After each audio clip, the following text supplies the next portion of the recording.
Hello and welcome to Theology Unleashed. I'm Arjuna, and this is the channel where Eastern theology meets Western skepticism. Today, I've got a special guest. We've got Dr. Graham Oppy. Many of you will know who he is, and some of you won't. He's a professor of philosophy at Monash University in Melbourne, Australia, and he's considered to be one of the best opponents to theism in the world by the great Dr. William Lane Craig. I'll just change scene. And we've got Akshay Gupta. He's been on the channel before. He's currently doing his PhD in the problem of evil at Cambridge University. And we'll get straight into it. Thanks for coming on, guys. Thanks for having us. No worries. Do you want to tell us a bit about yourselves, Dr. Oppy? Tell you. It's hard to know where to start really. So in more regular times, I would be working at Monash University from a nice comfortable office. We've been in lockdown in Melbourne since late March. We've only just escaped from it. And I'm still working from home. After 7 months or whatever, 7 or 8 months working from home, I'm kind of ready to get to it. Yeah. Okay. When we had the level 4 lockdown, I've got small children, so I was pretty much just entertaining kids the whole time. That's difficult. All right. And Akshay Gupta, you want to say a few words? I'm I guess second year PhD student at the University of Cambridge, and my dissertation is exploring the Gaudiya Vaishnava response to the problem of evil, or particularly one theologian within the Gaudiya Vaishnava tradition's response to the problem of evil. So I guess that's sort of my dissertation, but I'm also interested in philosophy of religion and Hindu theology more broadly also. All right, cool. So I wanted to have a bit of the discussion we had with Matt Delahunty, but with some objections from Dr. Oppy this time. And Dr. Howard Resnick couldn't make it on. He's got a history of heart disease and stroke, so the doctors are giving him strict orders to rest. And he's basically everything he does is intellectual, so this doesn't count as rest for him. So I've been put forward, and I brought Akshay Gupta on too. We're going to have this discussion, but first I wanted to play some clips from popular atheists and have Dr. Oppy give his reactions. So let's get straight into that. I'll cue up the first clip.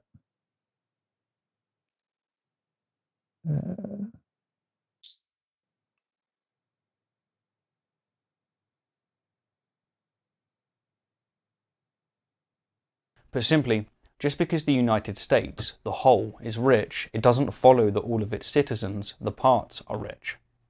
Likewise, if the universe, the whole, came into being uncaused, it wouldn't follow that things within the universe, the parts, are uncaused. Hence, Craig is committing a fallacy of division when he says, think about it. Why don't bicycles and Beethoven and root beer come into being out of nothing? What's more, note that the universe isn't something, it's everything. And further still, though slightly already covered, note that classical cause and effect is predicated upon time. If there are no temporal states for A to cause B, then A simply can't cause B. That was his response to the Kalam cosmological argument, and he thinks that the universe is different from the parts. So although the parts need to have a cause and an origin, the whole doesn't need to have a beginning or a cause. What would you say to that? Okay, so I think there's lots of things you might say in response to this. So here's one thought. If you think of the universe as having temporal parts, and you suppose that there's an initial temporal part, then the question about whether the universe has the cause probably just is the question whether the initial temporal part has a cause. And so you won't get the separation that was being suggested there, where you could have causes for all of the parts but not for the whole. that may not be the most obvious thought, but it's clearly one thought that you might have. Someone's got a question. Do you think presuppositionalism is a valid epistemology? So, valid's a bad word there. I mean, valid's a word that for a professional philosopher applies to arguments. So is it? So let me reinterpret the question. Is it sort of correct epistemology? Answer no.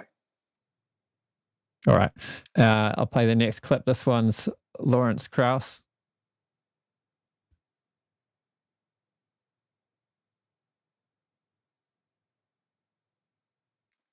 Problem, isn't it? We have two competing theories as to how the world came into existence. Well, I think the point is, I really object when it's two competing theories.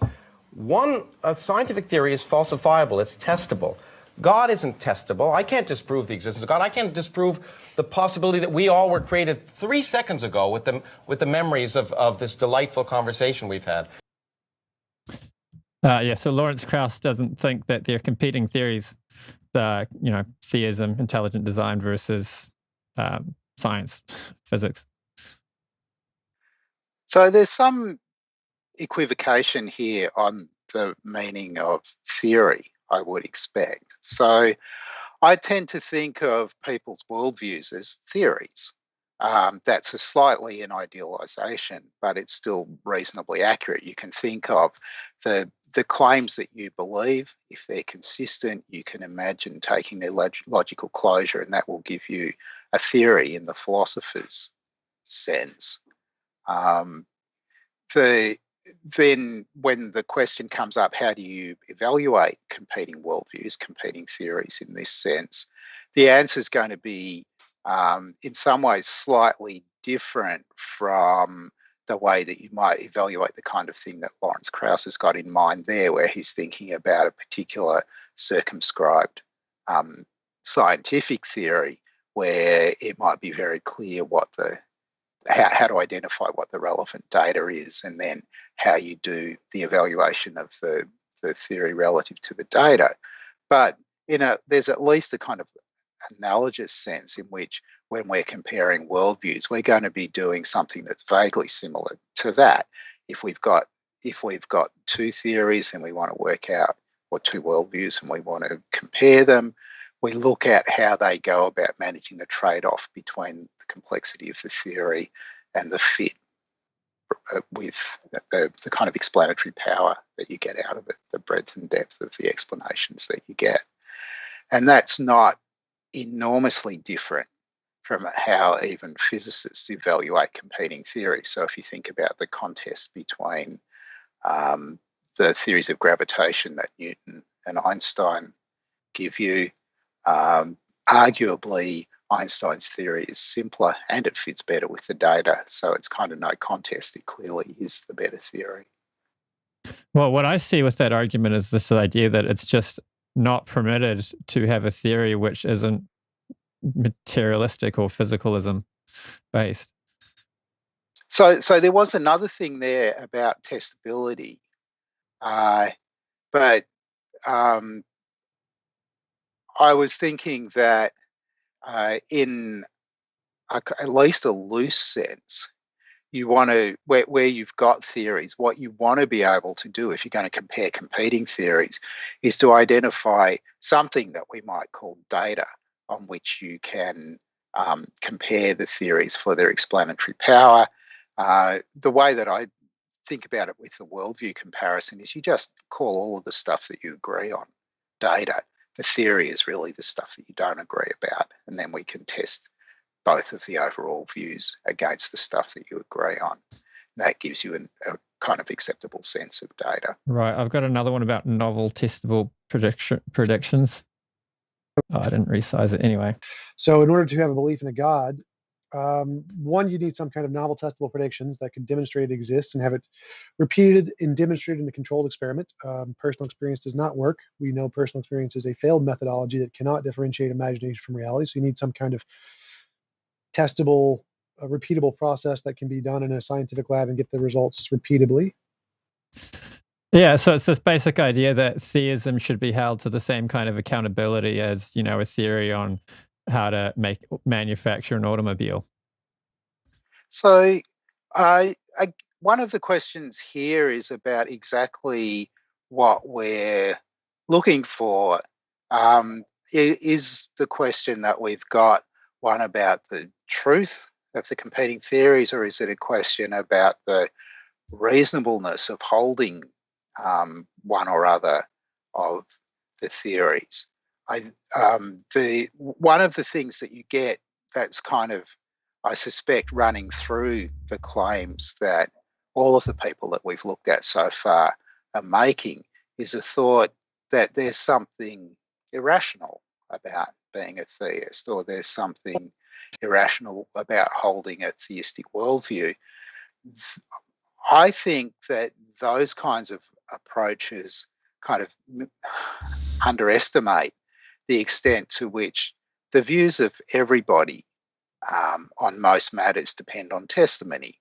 And the important thing in assessing the rationality of someone's beliefs, in large part, comes down to looking at whether it was reasonable for them to accept the testimony that they did at the time when they took on certain kinds of beliefs. Right? So that means that the issues about, say, testability, even if you bought into them, are not going to tell you anything about whether it's reasonable for regular believers to believe, say, regular religious believers to believe as they do. Yeah, one of the ways I responded to Tom Jump's point was to say, how do we know all the data relevant to the truth of the theory isn't already in? Like with the Big Bang Theory, what if they already knew about the cosmic microwave background radiation before they hypothesized the radiation? Would it still be valid to use it as evidence for the Big Bang Theory? Sure, because you can have your data and then try to develop a theory that will explain all of the data that you've got. I mean, to go back to the example I used before, the fact that the Newtonian theory didn't give you a good account of the precession of the perihelion of Mercury was well known before Einstein developed his theory. That meant they couldn't use that as a further critical test of the two theories. But there was there was that expedition that Eddington went on in whatever it was, 1919, to go and observe the transit of Venus that that allegedly, because they probably cooked the data, but allegedly was a crucial test that confirmed Einstein's theory over Newton's. So I don't think that the difference between prediction and retrodiction is particularly significant. Right. Yeah. Right? If you've got in that kind of case, but when there's a dispute about which is the better theory, you like to have novel predictions that you can go and test. And if the predictions fall one way, then that makes it look kind of better for the theory that they favour. And I mean, in the case of Newton versus Einstein, there have been lots of points where it's emerged that you get different predictions from the two theories, and where Einstein's theory is the one that gives the right theory. So if you're choosing between those two theories on grounds of their ability to fit the data, it's clear which one you're going to pick. Right, but like with solipsism versus realism, there's no predictions you could make to distinguish, being a brain in a vat versus living in a real world. So obviously, that's what, to go back to something that I said before, the method has to be, I think, more complicated than that. You're looking at, okay, so there's two desiderata. One of them is the simplicity of the theory, and the other is the explanatory power. And so if we're able to explain everything with both theories, it doesn't mean that it's a draw. The question that we will then be following up on is going to be, okay, which one's simpler? In the case of something like idealism, though, I think that there's a whole lot and solipsism is an extreme case, there's a whole lot of stuff that you just have no explanation for, because you're treating every bit of experience as absurd. It's just input. that you've got no explanation for. There's no explanation of where it comes from. There's no explanation of how it's generated and so on. Whereas to take a competing theory that would be more acceptable to the people that we've just been watching the videos of, if you're the kind of person who thinks that experiential states in humans are just neural states, you've got no problem explaining the causal origins of experience then, because that's just the causal origins of neural states. But isn't solipsism more simple because you've got less things? All you have is X. No, but you've got every single bit, every single experience is an independent surd that you've got no explanation for. It's about as complicated as theories get, right? Because it's got all this stuff that's just postulate after postulate with no explanation of where it comes from. It comes from if you're the only thing that there is, it comes from the evil genius. It comes from the evil genius. So you've just got two things. You've got me as a brain in a vat, and you've got an evil genius tricking me.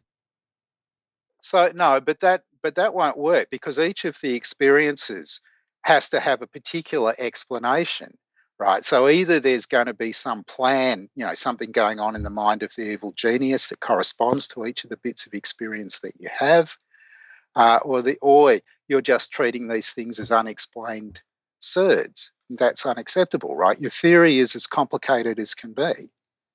Right. I'll play another clip now. Maybe we can come back to that. The point is that, when people say that you need a God to create a universe, you need intelligence to create a universe, then the key question, of course, is, well, if God is more complex than the universe, then how could God come into existence?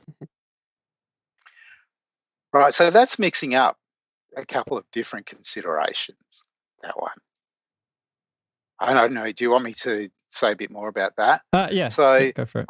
Because one issue is about the explanation of existence, and the other issue is about the explanation of complexity, right?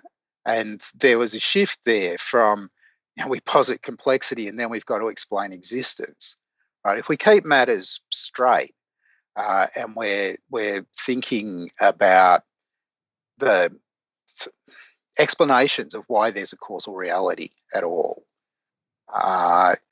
it seems to me that there are very few options, but they're equally available to theists and to naturalists. We can suppose that there's an initial state and it's necessary, and if we can suppose that there's an initial state and it's brutally contingent, we can suppose that there's an infinite regress. Of those options, as you probably know, the one I prefer is the kind of there's an initial state and it's necessary. I don't think that we know for sure that that's the right choice, but put my toes to the fire and tell me to take a guess, and that's the one I'm going to opt for. And that will mean that my view in that respect is like many theist views. They suppose that there's a necessarily existing God, so that the initial state is just God, and then God makes the universe. My view is that there's a necessarily existing universe. The initial, at least the initial state, exists of necessity. Right. We might get into giving our responses to your thoughts later. I just thought it would be fun to get your reactions, particularly because the view you just expressed, you're far more favourable to theism than popular atheism is, and you've got some clout, so it's nice to hear your reactions. All right, here's Dawkins now. Now, I was asked a specific question, is it in the genes? Is there some Darwinian reason for religiosity? Maybe there is, but that doesn't bear in the slightest degree on whether it's true. I care about whether it's true. I don't like it when people say, oh, humans need it, or we have it built into us in our genes, or Darwinian natural selection is built into it, therefore that somehow validates it. Of course it doesn't validate it. It merely says that it's been built into us by natural selection, just as all sorts of other probably disagreeable things have been built into us. Doesn't mean we can't try to cure ourselves. I wanted to play that one because I thought that there were some epistemic issues for his worldview that come with that kind of genetic fallacy that he's accusing religion of, or his arguments of genetic fallacy. Because if you're going to say our conclusions are just the result of natural selection breeding them into us, then how is Richard Dawkins an exception?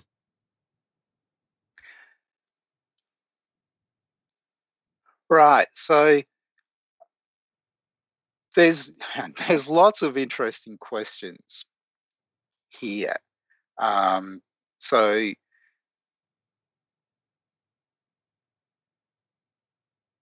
I think that he should be quite careful with the idea that somehow or other religion might be hardwired into us. And it's obvious that there's a whole lot of social stuff that goes into religion, and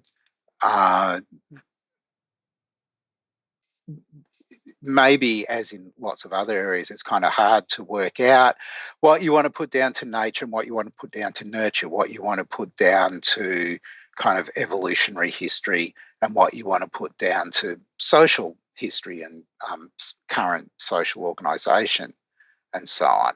So any discussion in this area is going to be, I think, getting into kind of awkward territory if it tries to make the whole story be one about genetics.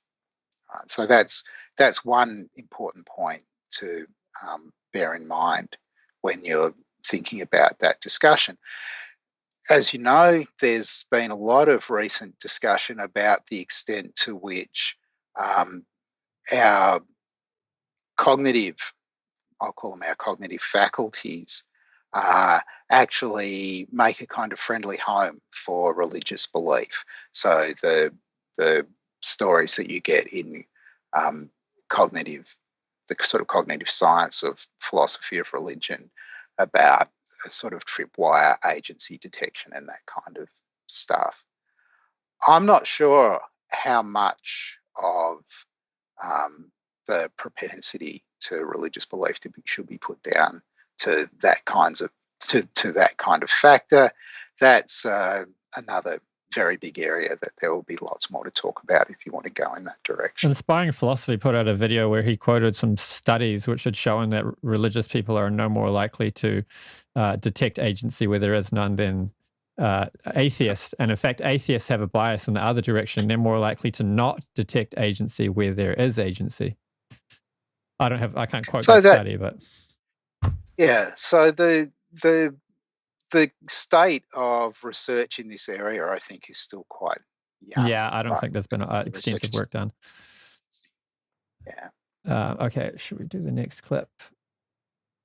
Oh yeah, actually there was a question. I thought it was interesting.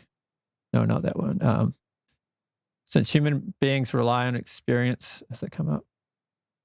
Yeah, to make sense of the world, is there any reason to consider naturalistic experiences as more real by default than supernatural experiences? Well, real by default.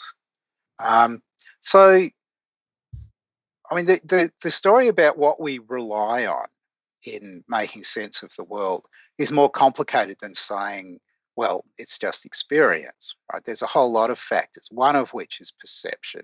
But clearly we rely on memory. Clearly we rely on, I'll call it reasoning. Clearly we rely on introspection. Very importantly, and this is a point I already made, we rely on testimony. And the single biggest factor, in my view, on sort of how we make sense of the world is relying on the testimony of others. Almost everything that you believe, you get from other people. And that's, I think, key to understanding or finding the right way to think about disagreement. Right? Supposing that we think of the goal as formation of true beliefs, and thinking that there are all kinds of people who claim to be experts on all kinds of matters that disagree with one another. The key thing to ending up being a really good believer is to be coordinating your beliefs to the people who really have expertise. That's the kind of number one thing that you need to be able to do in order to end up being a good believer, according to me. I don't know if you've read Stephen M. Barr's work, but he makes some good points about how testimony and how it's used in science and stuff. So, but there's a tendency among skeptics that, if I, like say, I'm a Hare Krishna, I chant Hare Krishna, I follow the process, and I have experiences which I think are of something supernatural. And then skeptics will say, oh, it's just caused by the brain. There's a brain state, they do magnetic stuff and they can trigger your people in labs to experience stuff that they call similar to God. And they argue that it's all caused by the brain. But doesn't that create an equal problem for realism where it's like, well, I ate a piece of chocolate cake and there's chemical reactions going on in my brain, and maybe they can come to a point with neuroscience where they can trigger my brain into thinking I'm eating a piece of chocolate cake when I'm not. So I guess that whole story seems to me to leave out the social elements and the testimonial elements of belief, right? I don't think, maybe unlike some other atheists, so not amongst the kind of philosophical atheists that I know, I don't think that people who aren't naturalists are just ipso facto irrational or sort of cognitively subnormal or something like that. That's way too strong, but it sort of rests on a very crude view of what it is to be rational. Can you explain ipso facto rational? Irrational, just in virtue of that fact, just because you're not a naturalist, that just means that there's been some irrationality in your thinking.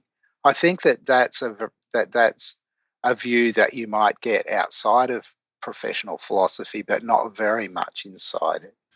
Wow, yeah, it'd be hard to have it inside professional philosophy, because professional philosophy requires you to weed out inconsistencies from your worldview, and those kinds of extreme views that you get from popular atheists are in many ways self-referentially incoherent or self-contradictory.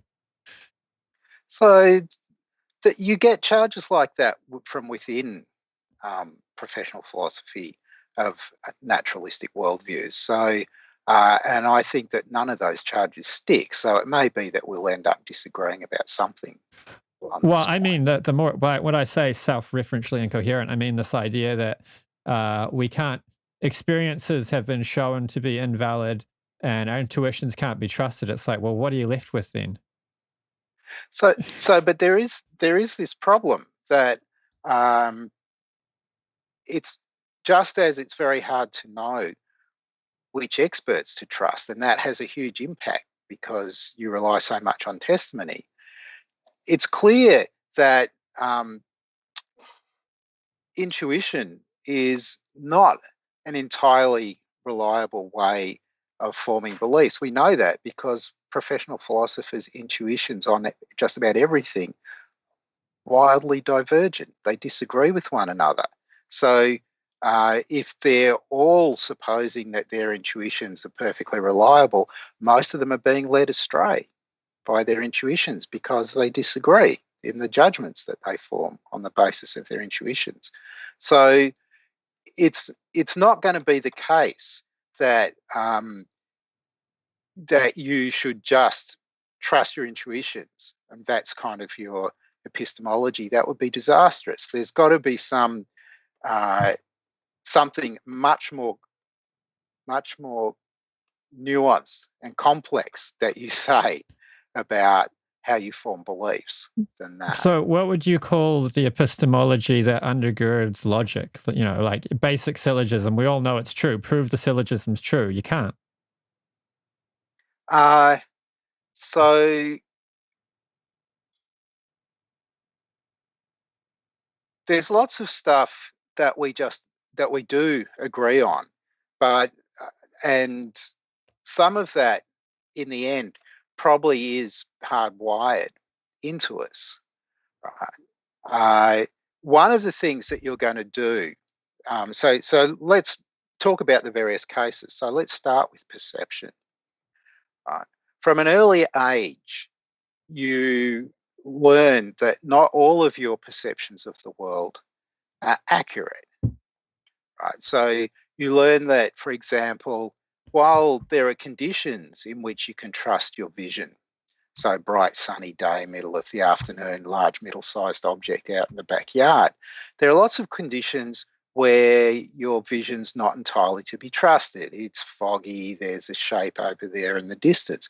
Part of what you do as you grow up is you learn and sort of calibrate in a more careful way when you can trust your perceptions and when you can't. And what goes for perception goes for the other channels you have for forming your beliefs. One of the most important ones, I keep coming back to this, is testimony. We all learn at a very young age that some people will tell us stuff that just isn't true. And so we all have ways of discriminating between what we take to be reliable informants and people we take to be unreliable informants. Often that's relative to subject matters. So there are people who are good on some topics but not on others. There are some people who are just our enemies. And in their treatment of us, they just lie or bullshit all the time. And we know that we just can't trust them at all on anything. Right? All of that's part of being a kind of responsible doxastic agent. We all go through this as we grow. It's part of what it is to be human. Can you give a quick breakdown of the word doxastic? The strengths and limits of your of the doxastic practices that you use. Sorry, I missed something. Can you give a quick breakdown of the word doxastic? Most people won't have a clue what that means. Oh, sorry, belief forming. So, okay. Yeah, doxa is just the Greek word for belief. Right.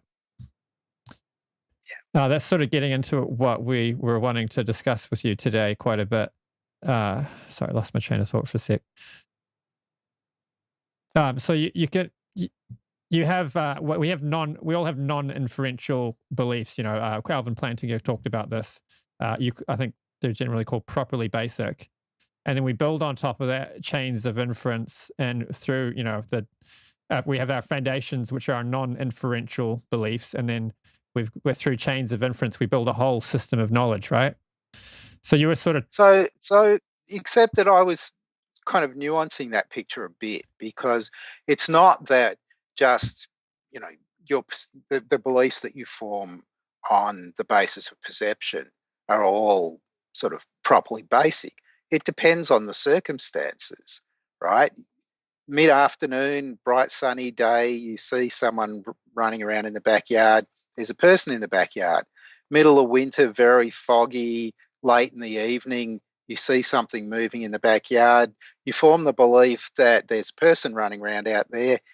Very unreliable, right? Not a proper foundation at all, right? So there's some nuance in the way that we treat perception. So there's a Likewise with memory, right? Memory sometimes, for some things, quite reliable. For others, especially as they get older, not so good, right? And you have to take that into account in the formation and the maintenance of your beliefs as well. So we could call that, there's a number of phrases we could use, but one of them is resolution. So you have a high resolution experience, and you could say it's not defeasible. It's what's the philosophical word for when you can't it's like a non-negotiable. So maybe incorrigible. Incorrigible, yeah. But then again, suppose that you have what seems to you to be a very high res experience, and then it turns out that someone drops some acid in your drink. That may well be a kind of defeating condition. It may well make you go back and think, well, actually, I shouldn't be trusting that experience at all. But just sort of to bring this back to a more broad view, I mean, how do you know somebody dropped? You have this experience, and then later on you have something that debunks what your beliefs about that experience. For that later news or experience or knowledge to debunk the prior one, it has to be higher resolution or be resting on firmer ground than the prior one. So we still have this thing where we've... Well, it depends what you meant by high res. I was thinking of it as a thing that you were reading off from sort of internal properties. It's very vivid and highly detailed and so on. But someone else's testimony later on, a close friend of yours, that they did this to you as a prank, may well be much more credible, right? And whatever than the idea that the experiences that you had connected to something real, depending upon what the nature of the experiences were. Well, we might come to a thing, I think this might be an older idea in a lot of traditions where there's ascending levels of realization, and, one can debunk a prior one, and the one you're on now could be debunked, and, at each stage you're getting to a more real understanding of reality, even though at each stage you're not totally sure that you've got the full comprehension of reality yet. So, I guess I have a very different picture about our belief from that. So the most important thing to remember is that you know next to nothing, right? So there are various ways to get at this, but I don't just mean you know next to nothing, but you have beliefs about next to nothing. Go and stand in a big library like the Bodleian and look around the shelves and look at the kind of mathematics texts and the physics texts and the chemistry texts and the biology texts and the sociology and politics and history and so on, right? What do you know out of what's in those texts? Kind of in round terms as a percentage. I'm going to guess 0 will be pretty much it, right? Yeah. That will be true for everybody. Yeah. Right. So now think about what happens over the course of your life. You learn things and you forget things. There are things that you're an expert on when you're 6 that you've completely forgotten by the time you're 25. And so it's not that our belief, if you think about your sort of total representation of the world, that it's a kind of monotonically increasing thing where you're kind of moving upwards through various levels, getting ever better. It's much more complicated than that. You learn about some things, you forget about others. Your understanding of some things improves as you get older. Your understanding of other things gets worse as you get older. These are just facts about people, right? What it's like to be human. I'd say these examples you're giving are sort of more cursory elements of reality and comprehensions of reality than sort of what I'm thinking of. Like I'm more thinking of the difference between having a dream and waking up to reality. And the way when you're in a dream, you can think that it's real, but at the moment you wake up, you've got no doubts that you're awake and that was just a dream. So some people report that kind of experience. Lots of people don't. I'm not sure that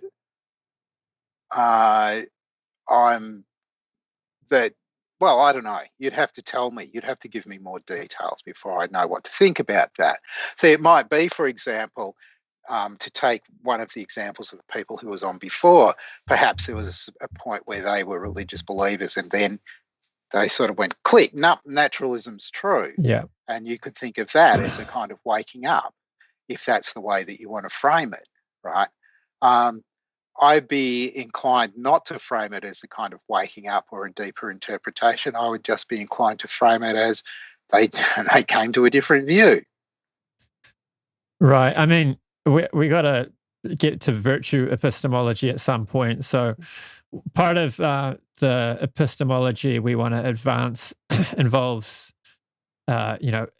ascending levels of consciousness. So a lower state of consciousness. I mean, first of all, here's a question. What would you say about moral epistemology? I assume you're a moral realist, or can you first? So my view about morality is that there are some fundamental moral claims that are necessarily true. There are also some less fundamental ones that are necessarily true as well. So, just to give you an example, kind of really simple example, it's wrong to torture infant human beings for fun, right? And that just seems to me to be true. And right. I think that maybe it's not a fundamental moral principle. Maybe it can be derived from something that's more fundamental. But that more fundamental thing, if there is a more fundamental thing, is just necessarily true. It couldn't possibly be false. Well, the principle would be we shouldn't cause unnecessary suffering to other living entities for no reason. So for no reason. yeah, maybe we can go more fundamental than that. I don't know, right? This is not, I don't have a... We don't have to, get to the I'm not interested in kind of working out all the details of... I mean, whatever the foundation of it is, we can have a proposition, torturing babies is bad. We all agree it's objectively bad. My question is, what epistemology would you put behind that? So let's take a different example. Consider, so what I said was it's a necessary truth, right? There are other cases where we learn necessary truth as well, in particular in mathematics. So consider the intermediate value theorem or something, some claim of mathematics that's necessarily true. Maybe the difference in these cases is, you might think, is that in mathematics you have proofs, but that won't work for the most fundamental propositions. Why do we think that the most fundamental mathematical propositions are true and necessarily true?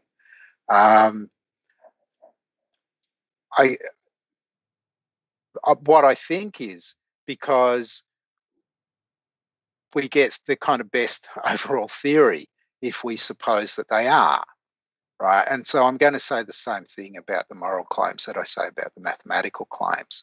So how do you work out what the fundamental claims are? You try to explicitly construct your theory, you see what things shake out at the bottom, then you think about what the status of them is, and at least in maths and morals, I think the most plausible thing to say is going to be that they're necessary. So, and that just is the epistemology. You're just kind of reading the status of these things off your theory. So it's brute fact, basically. Well, that wasn't what I said. What I said was they're necessary. I don't think there's any explaining why things are necessary. That's rock bottom. But what's a brute fact? Not that, say, torturing babies for fun is wrong. What has no explanation is why is it necessary that torturing babies for fun is wrong, right? What explains, if you want to put it this way, why torturing babies for fun is wrong is that it's necessary, right? You can explain what's so in terms of what's necessary, but you can't explain what's necessary. But at that point, you've just hit rock bottom, theoretical rock bottom. What's the difference between brute fact and necessary? Sorry, a brute fact would be contingent. So it could have been otherwise, right? So to say that it's just a brute fact that torturing babies for fun is wrong is to deny that it's necessary. Can you give an example of a brute fact? It's merely contingent. So it could have been otherwise. So there could have been, in some other possible world, it's not the case that torturing babies for fun is wrong. Now, that's not my belief. I don't believe that claim is brute fact in that sense. It's not contingent. It's in the sense that it could have been otherwise. I guess the term torturing is kind of tautological. I could say if there was a world where babies didn't have experiences, then you couldn't use the word torturing because torturing implies someone is suffering. Could you give an example of a brute fact? I'm sure a lot of people might not know what you mean by that. Okay, so maybe the best example. So the clearest cases are going to be cases where you've got indeterminism. So you've got some causal process, but it's indeterministic. So at a certain point, things could go one way or they could go another way. So suppose we've got some quantum process and the thing that's being spat out at the end could be spin up or spin down.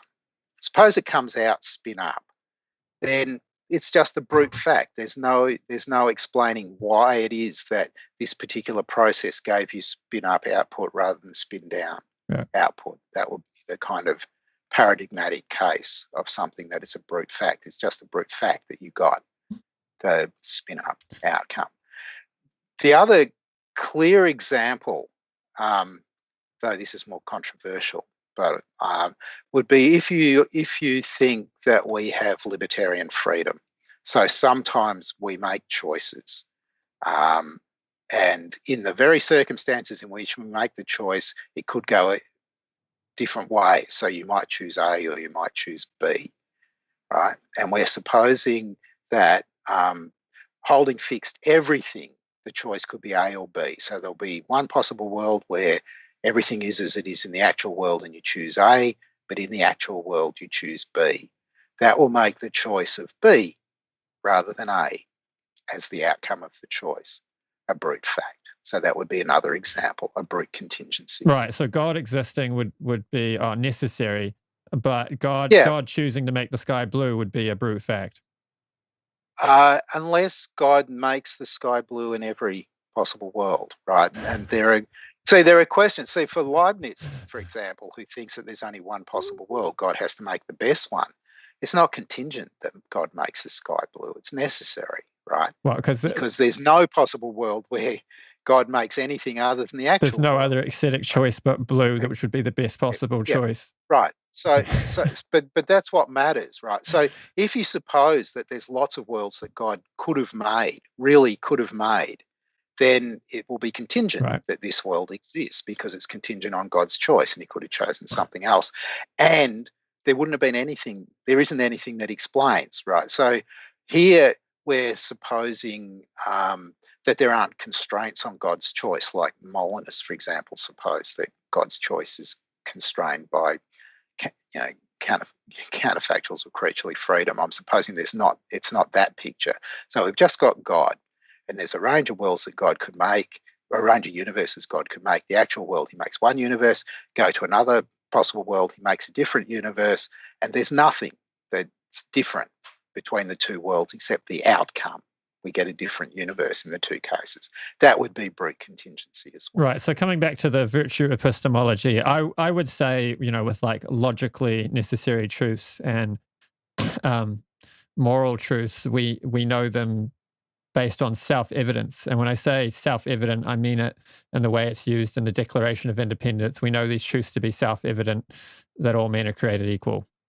And I don't think there's any other way where you could say all men are equal or torturing babies is bad, other than it's self-evident that my experience of reality or my experience of this thing, when I apprehend, when I come in contact with this law of logic or, think about this thing, it's self-evident that it's true in this way. So I would prefer not to say self-evident. I would just prefer to say evident, right? Because I don't think that the self is doing any work there. By self-evident, don't we mean the thing which was being proven is itself evidence? It's its own evidence. Yeah. So, but if that's what you mean, that's impossible, right? Nothing can explain itself. Nothing can be evidence for itself, right? In that sense, wow. Self-explanation is just. I mean, because try it out. Suppose I ask you why A something, and you say because A, right? I'm going to think either you're not being straight with me, or you just don't understand what it is to give an explanation. Oh well, right? we could. You can't explain something in terms of itself. You can't. If I ask you why is the sky blue, and you say because the sky's blue, right? I'm just going to think, okay, you didn't understand what I was asking you for. I wanted an explanation. I didn't want you to just repeat the thing that I was asking for an explanation of. But the question why and the question how are two different things. So if you ask why the sky is blue, I would say it's an artistic choice made by God. Of course, you'd disagree, but that's the answer I'd give. If you'd say, do you know if the sky is blue or if it's a different color? I'd be like, I know the sky is blue because when I look at it, it's blue. My eyes tell me it's blue. The blueness of the sky is self-evident to me. So on the question of, how do you know that the sky is blue? Because it looks blue to me. Fine. Okay, you explain one thing in terms of another. Whether that's a complete and satisfactory explanation is a different question. But then let's ask about the why do you think that the sky looks blue to you? Because if you're going to say because the sky looks blue to me, I'm going to say no. I didn't ask you to just repeat back what I said. I wanted you to explain, right? And there are explanations to be given. And there's a story about the reflectance of light off the atmosphere. There's a story about the processing that goes on from the light that lands on your retina and gets processed in your brain and so on. And in there is the explanation of why the sky looks blue to you, right? There is an explanation to be given, and that's where it lies. Well, that's assuming scientific atheology as opposed to assuming teleology, which is where I would go. Or Dr. Resnick calls it phenomenological teleology, which is the idea that the physics undergirding reality is actually there for the purpose of delivering sensory experiences to conscious entities, as opposed to the other way around, which would be the physicalist bottom-up approach that our experience of reality is just contingently caused by the mechanics of reality. And I don't know if I don't think you could really prove one or the other. I find the teleology explanation more satisfying than the mechanical one. I don't think that well, if you want to deny that photons from the atmosphere are scattered into your eye, and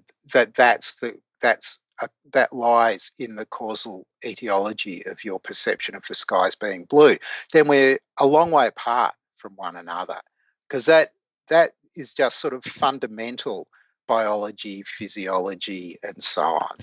Right? No, but it's... And I don't think that you should deny it. You should deny any part of that. I think you've misunderstood my point. It's like, asking why there's a motor vehicle. You can say, oh, there's a motor vehicle because, a manufacturing line put a bunch of pieces of steel together in a way which produced a motor vehicle. It's like, well, no, a manufacturing line put a bunch of pieces of steel together because someone wanted to produce a motor vehicle. And the motor vehicle is actually the reason why all of the other things happen. So the sky is blue is an artistic choice by God.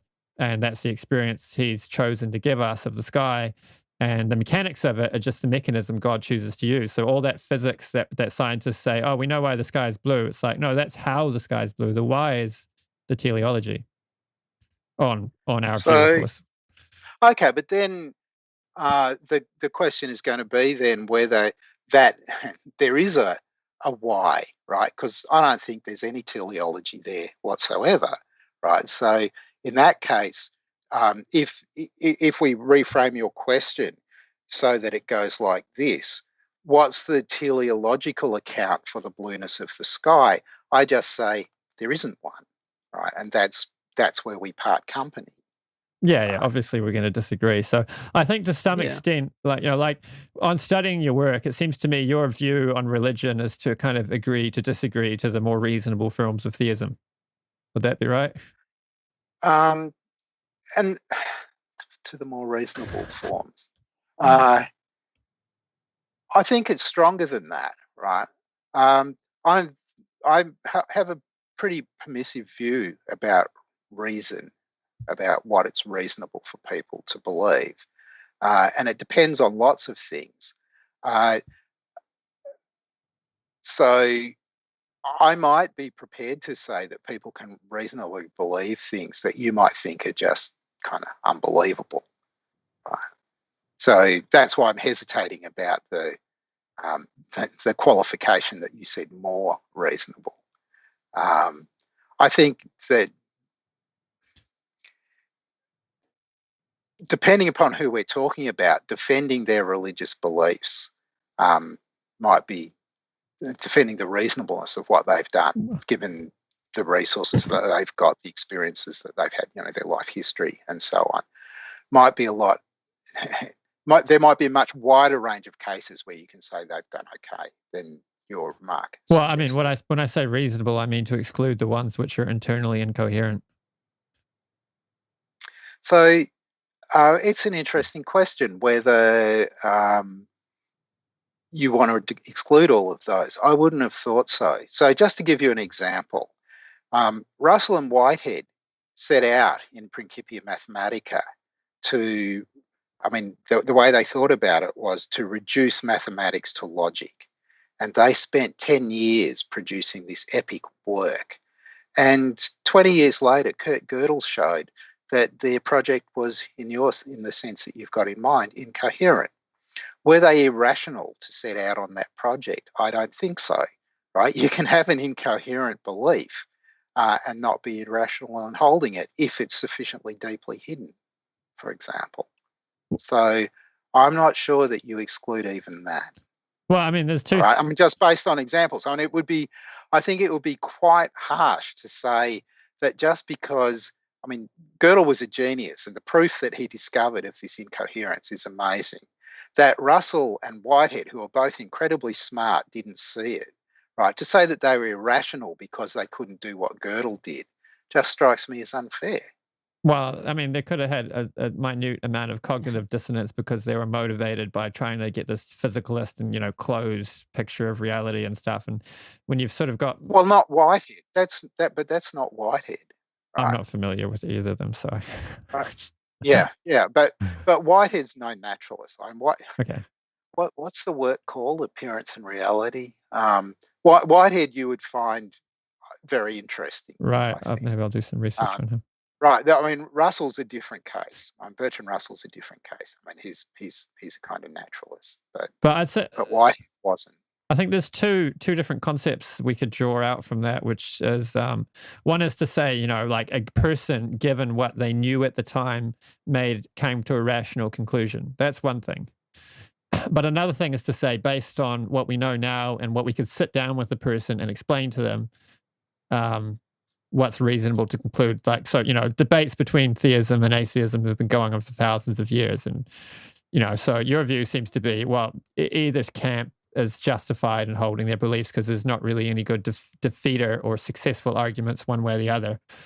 To some point, it's just a matter of a person deciding what they think is reasonable. But there'd be some things that it's like, if you sat down with those two and explained to them Gödel's proof, they might be like, oh, yeah, right, we were wrong. In which case, it would no longer be rational to maintain the belief they had before they heard Gödel's proof. Right. So to go back to a question that I was asked just before we came on air, could it be that there's some deep incoherence in theism? Could it be that there's some version of some set of claims involving a claim about evil and then a whole lot of other claims that together are jointly inconsistent? And so once we've identified the set of claims, we'll be able to see that theism is mistaken. I don't see how you can rule that out, right? Absolutely rule that out. And the same will be true for naturalism, right? Do we know now that there isn't some big set of claims that a kind of super Gödel will one day be able to say, look, this is the set of claims that you're committed to and they're jointly inconsistent? I don't see how you can rule that out. However, we've got no evidence in either case that there is such a set of claims, and there are no arguments that we've currently got that go any way towards showing that just theism per se is inconsistent or that naturalism per se is inconsistent. I've got friends that would disagree, but I do think that to some extent with logic, you ultimately get to a stalemate. And I would argue, and our tradition argues, that to solve the stalemate, you need to avail yourself of the science of Krishna consciousness. You need to, like armchair philosophy can't really give you the realization you need to assess whether something's true. You actually need to get out of your chair and apply the philosophy and then experience the fruits which are promised by that philosophy when you apply it. And in the case of Krishna consciousness, you get an experience of the existence of the divine. So I'm happy for people to do whatever they want, right? We can compare their views and we can have a look and see whether they're making what by their own lights they should count as errors. Like there are some people who think that there are true contradictions. If you're embracing contradictions, but you think that some contradictions are true, then it's not going to be much of an accusation to say, but your view's got contradictions in it. There are very few views that embrace what by its own lights is absurd. And so if you can show that the views by your own lights, you should recognize that there are absurdities in your view and you don't like absurdities, it will still be possible to show you that maybe you better change your view a bit. But I mean, one of the other things to remember here is that there is most of the kind of worldviews come in an infinite array of variations that are slightly different from one another. If you show one of them's inconsistent or incoherent, it's a very small jump to move back to consistency without giving up the kind of worldview that you've got. So you shouldn't expect, I think, that anytime soon there's just going to be this convergence on whatever you want to pick, Krishna consciousness, Christianity, or naturalism. Well, we don't expect logic to do that work because we understand that. I think actually Jonathan Haidt did a lot of work on this. He wrote a book, can't remember the name of it just now, but it's on morality and different things. And he says that our logic and reasoning is to a large extent functioning like a kind of press secretary, where we, through, you could say irrational processes or emotional or whatever, we come to conclusions, and then our logic is just sent out to tell a story which makes it sound rational. So to some extent that might be true. But if you think about the use that you can make of logic in mathematics, for example, where you use it in the construction of proofs, and that's kind of central to the epistemology of mathematics. If you want to know whether something's a theorem, you've got to derive it from the axioms, right? It's not functioning there as a press secretary. It's actually functioning as an underlabourer. Well, and yeah, that happens all over the place. So perhaps I wasn't clear enough. I'm not saying logic and reasoning always does this and that's all it does. Obviously, it can do more, but it can only do more in cases where there's not a pre-existing prejudice which is stronger and given more favor than the logic is. So this is cognitive dissonance, like the classic thing. They get people to do a boring task, pay them a large sum of like $20, which was a lot of money back in the time, and then ask people, was that boring? They're like, sure, it's boring, but I got $20. And they're happy to tell people they did something really boring. And pay them $1 and then get them to, speak to somebody out in the lobby saying, oh, what was the activity? Oh, it was fun. Why? Because I only got paid $1. How can I justify wasting my time doing something boring? I know it wasn't boring. So cognitive dissonance can overrule any kind of logical inference. Well, that's a big jump, right? One of the things you have to remember is about the replicability of things that happen in psych labs in the real world, right? So whether you want to say that, I don't know, pick one of your philosophical heroes, and since I want a naturalist, I'll pick one. So say that David Lewis's views that there's about naturalism were the product of cognitive dissonance, that seems pretty improbable to me as a claim. Pretty improbable. Well, I think all of us to some extent have some, I wouldn't say it's like that always vying for supremacy, but to some extent it's shaping things. And there's got to be some explanation why some people are naturalists and some people are theists, even though they've looked at the same evidence. So why not bring in virtue epistemology and say they've got some different attitude or predisposition in their consciousness which just tips the balance one way or the other? So I think that there's something much more obvious to point to, which is that in the vast majority of cases it has to do with testimony. Right? We don't have the same evidence base because we all get taught by different people, we talk to different people, and so on. And that's the kind of most important formative influence on our beliefs, right? And that just seems easy to check and obviously true. You look at the way that, for example, so let's move away from philosophy of religion, just think about philosophy generally. There are schools in philosophy, like there was a school at Harvard. There were a bunch of people who had Harvard beliefs, right? And strangely enough, all the people who had the beliefs were at Harvard, right? And it wasn't because people who already had the beliefs went to Harvard in order to be around people who fitted in, right? Those kinds of influences are ubiquitous in philosophy, and you don't really need anything else much in order to explain the wide variance in philosophical opinion. That's definitely one factor which has a big impact, but you still get, cases of, like my brother, I got the same upbringing more or less, but, yeah, he's but an only atheist more or less. Yeah, but are those subtle differences really going to tip the scales? And sometimes you've got identical twins. Yes, they do. And they come out differently too, right? Yeah, sure. And the differences, when you call them subtle differences, they might be kind of small or momentary differences, but they might make a very big impact, right? And of course, we never have a record of the entire life history of identical twins, so we have to rely on their testimony about, for any evidence that we've got about why one of them ended up a theist and the other one ended up a naturalist. And they may not be very reliable as informants on that question, because to come back to the sort of cognitive dissonance point, we do an awful lot of confabulating.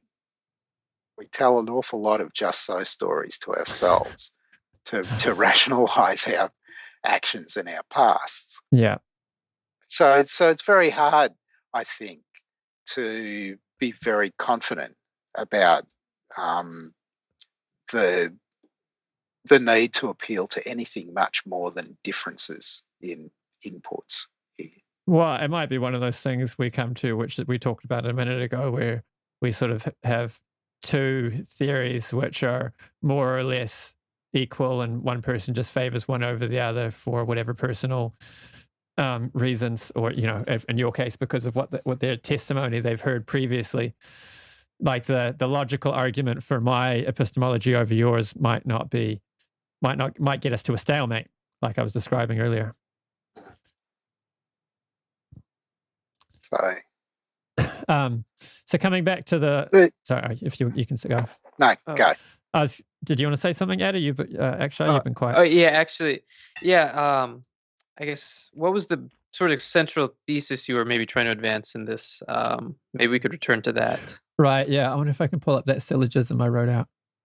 So yeah, I was sort of building up a bit about properly basic beliefs or foundation, non-inferential foundations for our worldview, and you gave some objections to that, but I think ultimately we've always got to have something more foundational. So like whenever something's proven to be fallacious, it's proven using something with firmer ground and a stronger chain of inference. So when we debunk one of our intuitions, we must always be debunking it with the foundations of the chain of inference must be stronger than our intuition, because an intuition can be a foundation on its own.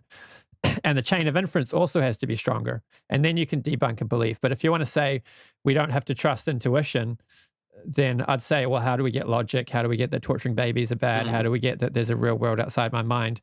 And I'm using the word intuition to refer to this. I also would use the word self-evident, but we've got to use some word. I mean, I'm sure we all agree there's some way we know there's a real world outside of man. Torturing babies is bad, and the laws of logic are valid. So I guess is the claim that theism is like an evidently true basic belief that we're justified in accepting? Pull up my syllogism. I sent it to you. Yeah, there it is. So premise one, intuition is how we get logic, science, moralities, and so on. Intuition, self-evidence, whatever you want to call it. Our epistemic faculties directly perceive things, and we just know them to be true based on the way they appear to us, or in our heart, we know it's true, whatever. Premise two, intuition and experience also give us theism. Of course, yeah, I got to qualify that and say that's the case for a large number of people, but not for everyone. Conclusion, theism is rational for someone whose epistemic faculties are in good working order and whose epistemic faculties confirm theism. Again, using intuition and logic, intuition and experience. Okay, so do you want me to comment on that? Yes, please. Yes, this is what we got you on for. So, as you already know, I've got no objections to the conclusion, so long as we're understanding rational as rationally permissible. I've got no problem with the idea that there are people who are rational, whose theism is rationally permissible. So, on the other hand, I don't like the first premise in that argument, because I don't think that there is a kind of intuitive faculty that's more fundamental than the faculties that we use in forming our beliefs, sort of more fundamental than perception, memory, introspection, reasoning, and I'm going to include sort of accepting testimony in this as well. Well, I would say all of those things we know as intuitive, but I mean, what's the word for it? But the point is that this was the point I made earlier. The acceptance of the deliverances from any of these things is always isn't a given, right? For each of them, we recognise that there are conditions under which we shouldn't trust what they're saying. There are conditions when we should, and we have to be paying attention, right? Are these good conditions? Are these conditions where I can trust my hearing, my sight, my sense of taste, and so on? Is this the kind of subject matter on which my memory is going to be reliable? Am I good at making inferences of this kind, right? Suppose that we're talking about a statistical inference. I might just know that I'm really crap at doing statistical inference. And so even though I'm inclined to ignore the base rates in this case, I don't make any judgment because I know that actually I'm not good at doing that sort of thing, and so on, right? This isn't to say that we don't, a lot of the time, just trust what's coming in, but it's much more critical than that we just trust, right? For all of us. And this is true for testimony as well, right? Well, this is where you'd get to that. Actually, Sorry, you got Eddie. Oh, yeah, I think this actually raises an interesting question. Like, what are the conditions in which one's theistic intuitions are reliable?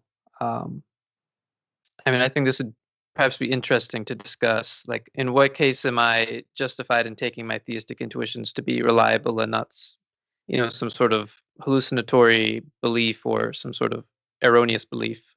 What would cause me that belief to be rational for me or rational for any person?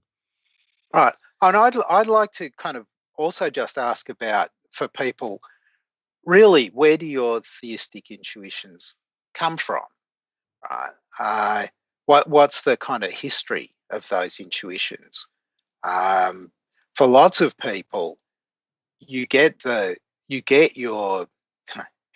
you get the beliefs from testimony, and you just accept them on the basis of the testimony that you're given, right?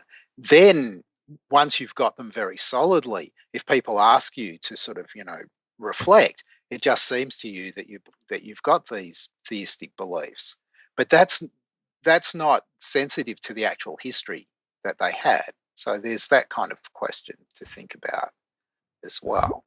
One aspect of the epistemology I should probably bring in here, going back to virtue epistemology, is I think some of it, to some extent, it might be circular. Like, you have to make certain assumptions in order to get the picture to work.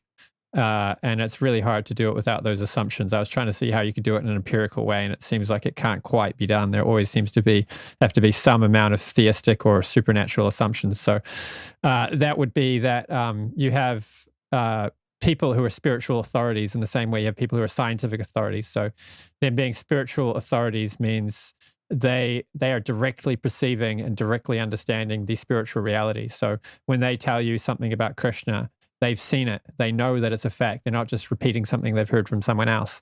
And of course, how would you verify somebody's got those qualities? Well, you got to look at Bhagavad Gita and, see what the quality of Bhagavatam, Nectar Devotion, see what the qualities of this person are listed as. And some of them would be that they're detached from the material world, like that they're not, you can't make them angry just by scratching their car or something like that. They're not disturbed by these kinds of things.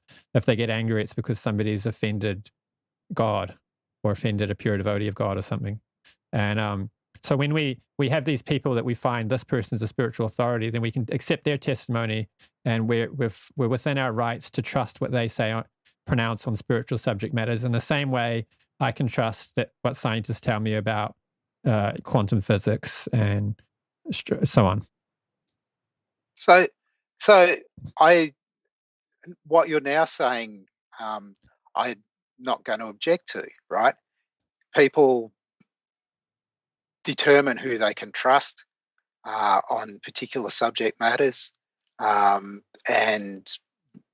then it may well be that the person that you trust gives you the kind of testimony that you've described and you accept it. And it doesn't seem to me obvious that you've got to be irrational in doing that. I mean, I could say it more strongly. It seems to me you can be rational, reasonable in doing that. Right. Of course, there are going to be other people who just don't take that testimony seriously at all, and that will be reasonable too. I mean, it depends on their background beliefs, who they actually, the experts that they do trust, so I shouldn't say experts, because I don't mean that there's going to be agreement about who the authorities are, but there are people who they trust, that they get their information from, and they're going to come to a different belief. That just seems okay to me. Of course, this doesn't mean that I'm thinking that you don't really believe your own position and you don't really think that the other people are getting it wrong. Right? So I'm a naturalist. I'm a pretty hard-nosed naturalist, right? So I'm not inclined to think that you're right. I just am quite happy to concede that you're reasonable in what you do, because we're all in the same boat. We all have to make determinations about who are the people whose testimony we're going to trust. There's nothing that I've got to say to you that was going to convince you that you're trusting the wrong authorities. Right. Yeah. What I'm trying to do here is formalize in a Western framework the epistemology, which is actually given by the tradition, and the way that people actually come to these conclusions. Like, a lot of the skeptical epistemology bugs me, because it's like, but people don't actually live their lives like that. Like, people who are epistemic solipsists who say, oh, we can't solve the problem of solipsism. It's like, you get out of bed in the morning and you don't question reality. You get out of bed in the morning and you interact with your family and so on without any doubts that they're real people. So if your epistemology isn't in sync with the way you actually live your life, then I think it's a farce. Right. And I agreed with that, because you said, what about solipsism before? And I just refused to take it seriously. You had a slightly different I'm fully on board. Right. So I'm glad you've got a solution for it. Your solution just didn't quite plug into my epistemology the way I was planning on it. My second formulation is for the epistemic solipsist, and I don't think there can be really any argument with this. So this is actually a large part of how people take to Krishna consciousness too, is that, like in the early days, Srila Prabhupada, the charismatic leader, came to the West, started the Hare Krishna movement. A lot of people described the Swami had something that we wanted. His special state of consciousness, his love for Krishna, there's a special bliss and energy that he carried that people who came in contact with him and came to be his followers wanted themselves. They wanted what he had. So this version is for the epistemic solipsist, which means somebody who thinks we can't know reality is real. So obviously, for a person who doesn't think that they can prove the material world exists and other people exist outside their mind, there's no possible way to prove God exists. It's just what it is. So for them, premise one, we can't know reality. We can only know what seems to give us desirable results. Premise two, theism gives us desirable results as confirmed by social science. Conclusion, theism should be practiced if one desires the benefits which social science indicates religion to offer. Or in the example I gave of Srila Prabhupada, the founder of the Hare Krishna movement, where theism should be practiced if you want what Prabhupada has. Right. So this is a familiar sort of argument, this one. Familiar to me, though, in a slightly different formulation. I'm skeptical about the second premise, the way that you stated it. Which is that science tells us that theism offers benefits. I think the situation's much more, the situation with respect to what science says about religious belief is much more ambiguous than you're allowing. So, I mean, just to take one kind of example, you can make demographic studies. I mean, and this is not hypothetical, this has been done, but I'm not going to tell you straight off what the outcome is, right? So you can make demographic studies, of countries or regions within countries, and you can make your study so that the primary variable that you're sensitive to is religiosity. The extent to which people are religious and the extent to which they claim to be religious church attenders or mosque attenders or temple attenders or whatever.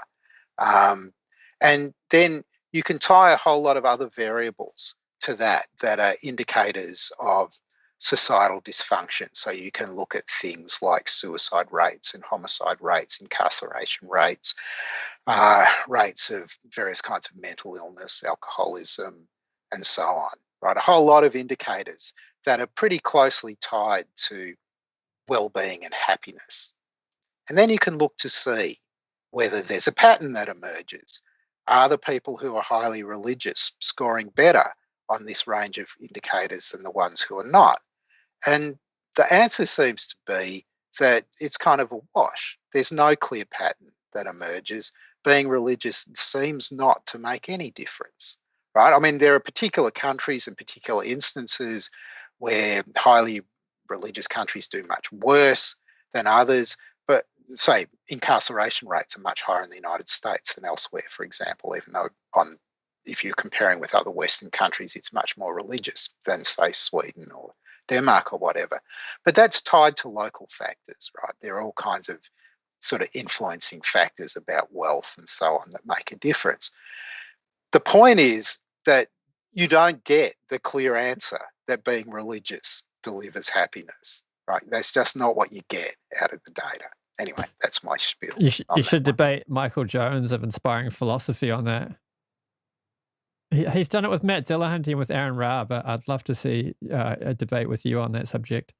I agree, there is a debate to be had on that subject, and I can't really do it because I haven't surveyed the literature myself. I just sort of trust Michael Jones's arguments because he seems to make a strong case. And like population studies, I think we can kind of rule those out because, you know, I can give you a population studies to show that autism is correlated with rates of autism are correlated with the sales of organic food. So, right. So this is the problem, right? It's not clear what kind of studies. I said you got no clear results. That's part of the reason why you don't get clear results, but you just don't get, there isn't this massive body of evidence that tells you, right, that religious people are happier, more satisfied, flourish more than people who are not. It's complicated in other ways, but we probably don't want to we can move on. I mean, I was just saying the population studies, they just pick up trends, you know, to the ones that would actually count will be the ones that actually look at the people in the population and control for different factors. And so, you know, in the country that has the higher, you know, incarceration, higher rates of crime, is it the religious people that are committing the crime and so on? Yeah, sure. But that's, I mean, it depends how these studies are done, right? So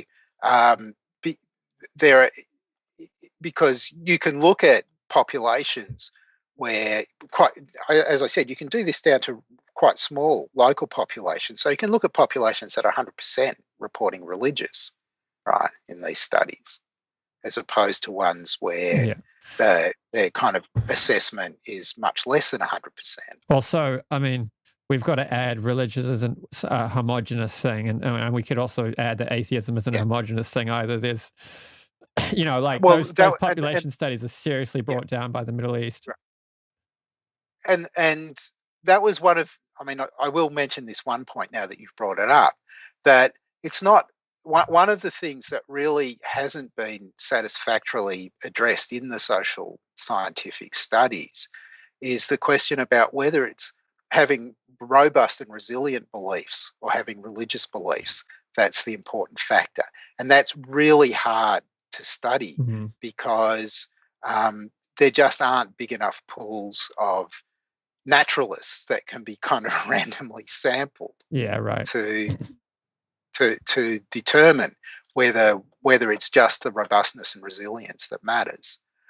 There are certainly little studies that have been done that support that view, a few over the last 30 years, but nobody who does big population studies takes it seriously. So we just don't have any data. Some of the smaller studies take into account intrinsic religiosity versus extrinsic, and they find intrinsic religiosity is correlated with longevity and so on, other positive things, whereas extrinsic doesn't have much benefit. Yeah, but the same thing goes for kind of having a sort of serious commitment to your values, but being a non-believer, right? It's just that the studies that identify those people are few and far between. Yeah, right. There's definitely debate Right, to be had there. and so there's this big question mark. There's this big question mark that just hasn't been satisfactorily addressed. So to go back to where I started, I don't think that that there's very good support for that second premise. There's just a kind of question mark. Right. So back to the epistemology. You didn't like my term self-evident or intuition, but I think we need to have some kind of term. Would you like to offer one? Well, not really. I mean, my view is that you don't kind of lay down foundations that just sit there forever. Right. I'm not a foundationalist in the way that, say, Plantinga is. Right. I do think. I mean, and here my view is sort of closer to William Alston's view, that you have to trust your methods, right? So you have to trust perception, but bearing in mind the limitations. You have to rely on your memory, bearing in mind the limitations. You have to rely on testimony, bearing in mind in particular the limitations there, right? You can't be a successful agent and a successful believer if you don't do those things. But it's not that you have a faculty of intuition that you rely upon. It's rather that you develop a bunch of beliefs and you only make modifications to those beliefs when you've got reason not to do so. What I think intuition is just beliefs, right? So that's what I think they are. I'm skeptical that we have intuitions in any other sense. Right. Do you have anything to say, Eddie? Yeah, I guess I think what you're trying to get at, Arjuna, is that there's certain things about the world that we sort of have to presuppose or accept as evident truths, like that our senses are reliable or that our right, memories are fairly reliable. But I guess maybe the jump is, can theism be lumped in the category of those evident things about the world? Well, it is to a person who that's their experience of reality. So you might take it that it's a deliverance of your faculties in conditions where they're fully reliable, that theism is true. That seems to me a position that you could hold. This reminds me of Richard Dawkins' point about it being wired into us. Plantinga's view would be theism is wired into us by God, therefore we can trust that wiring to give us valid, true beliefs. So maybe we could discuss, I guess, the Hare Krishna orthopraxy and our sort of methodology for realizing God through sadhana and through spiritual practice. Orthopraxy? I guess, the recitation of God's names through our, through the Hare Krishna mantra. Right. Yeah. So I think. Do you want to elaborate upon that? Yeah. Either one of us. Why you haven't talked much? Why don't you go up and talk? I guess, yeah. So in our the Hare Krishna tradition, I guess Runa was mentioning, it has an experiential component where you can understand and know God through experience. And in our tradition, we're famous for the Hare Krishna mantra. And the idea behind this practice is that by chanting God's names, by chanting Krishna's names, one can have sort of a direct perception of God when they're further advanced. But even before that point, by chanting Krishna's name, you can have a spiritual experience that's grounded in contact with God.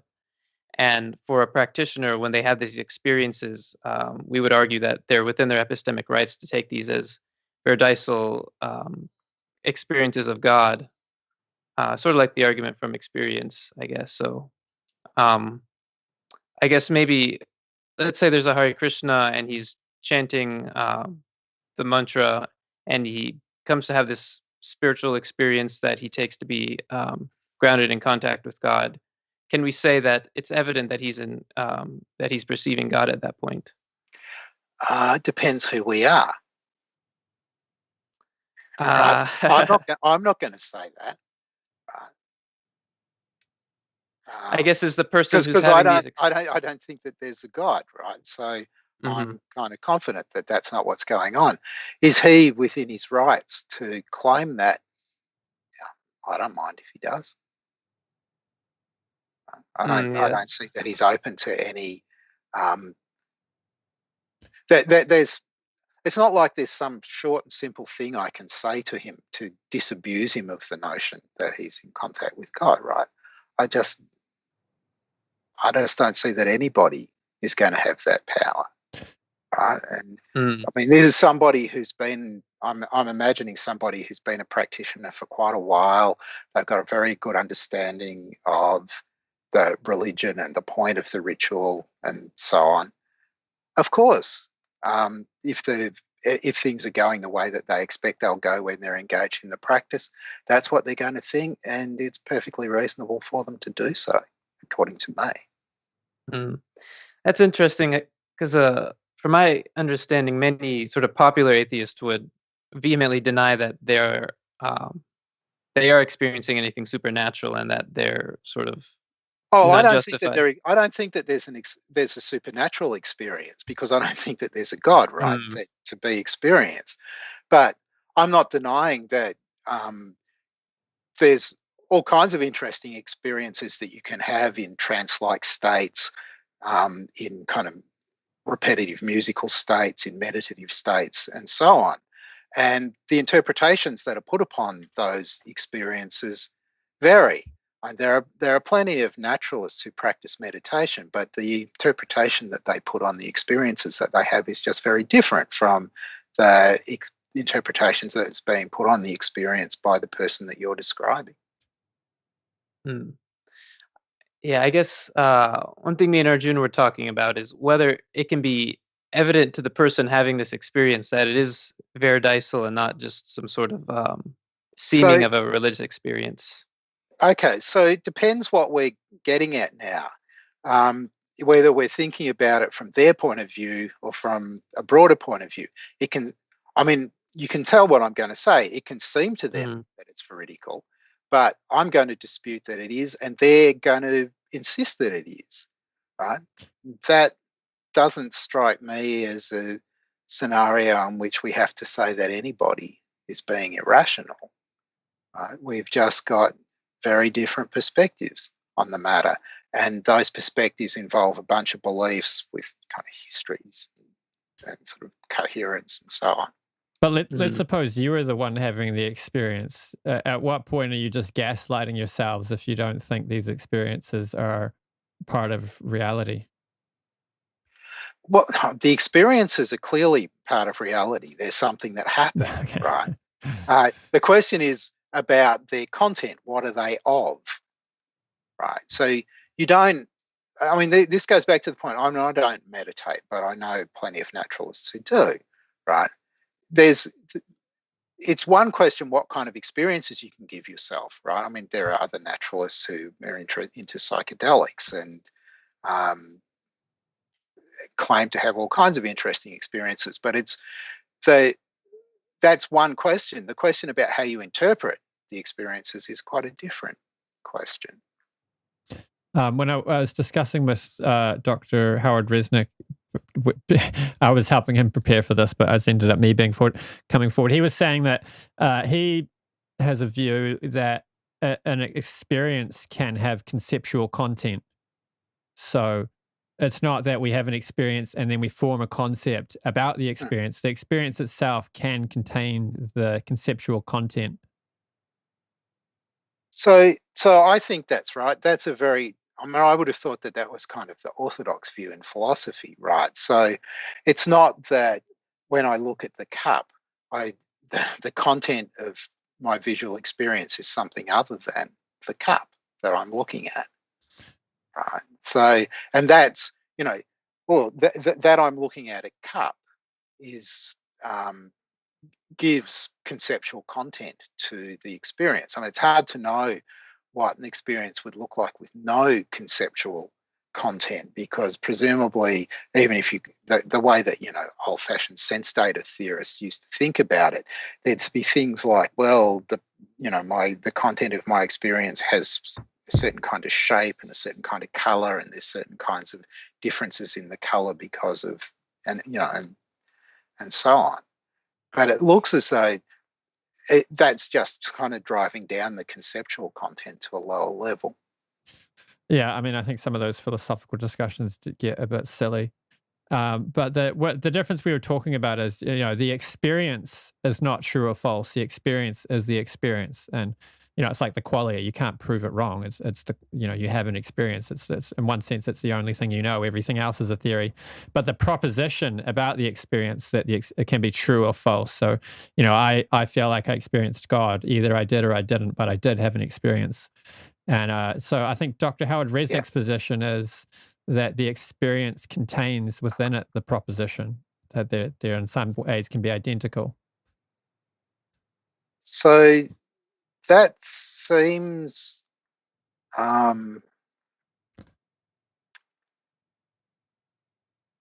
don't think that you can identify an experience and a proposition, right? You might think that that there's some content that the experience has that you can't separate from it, which other people would want to describe as an interpretation of the experience, right? So, but it's going to be, I think it's going to be quite tricky to claim that where there's people say, with perceptual experience, it's going to be very difficult to make this kind of case.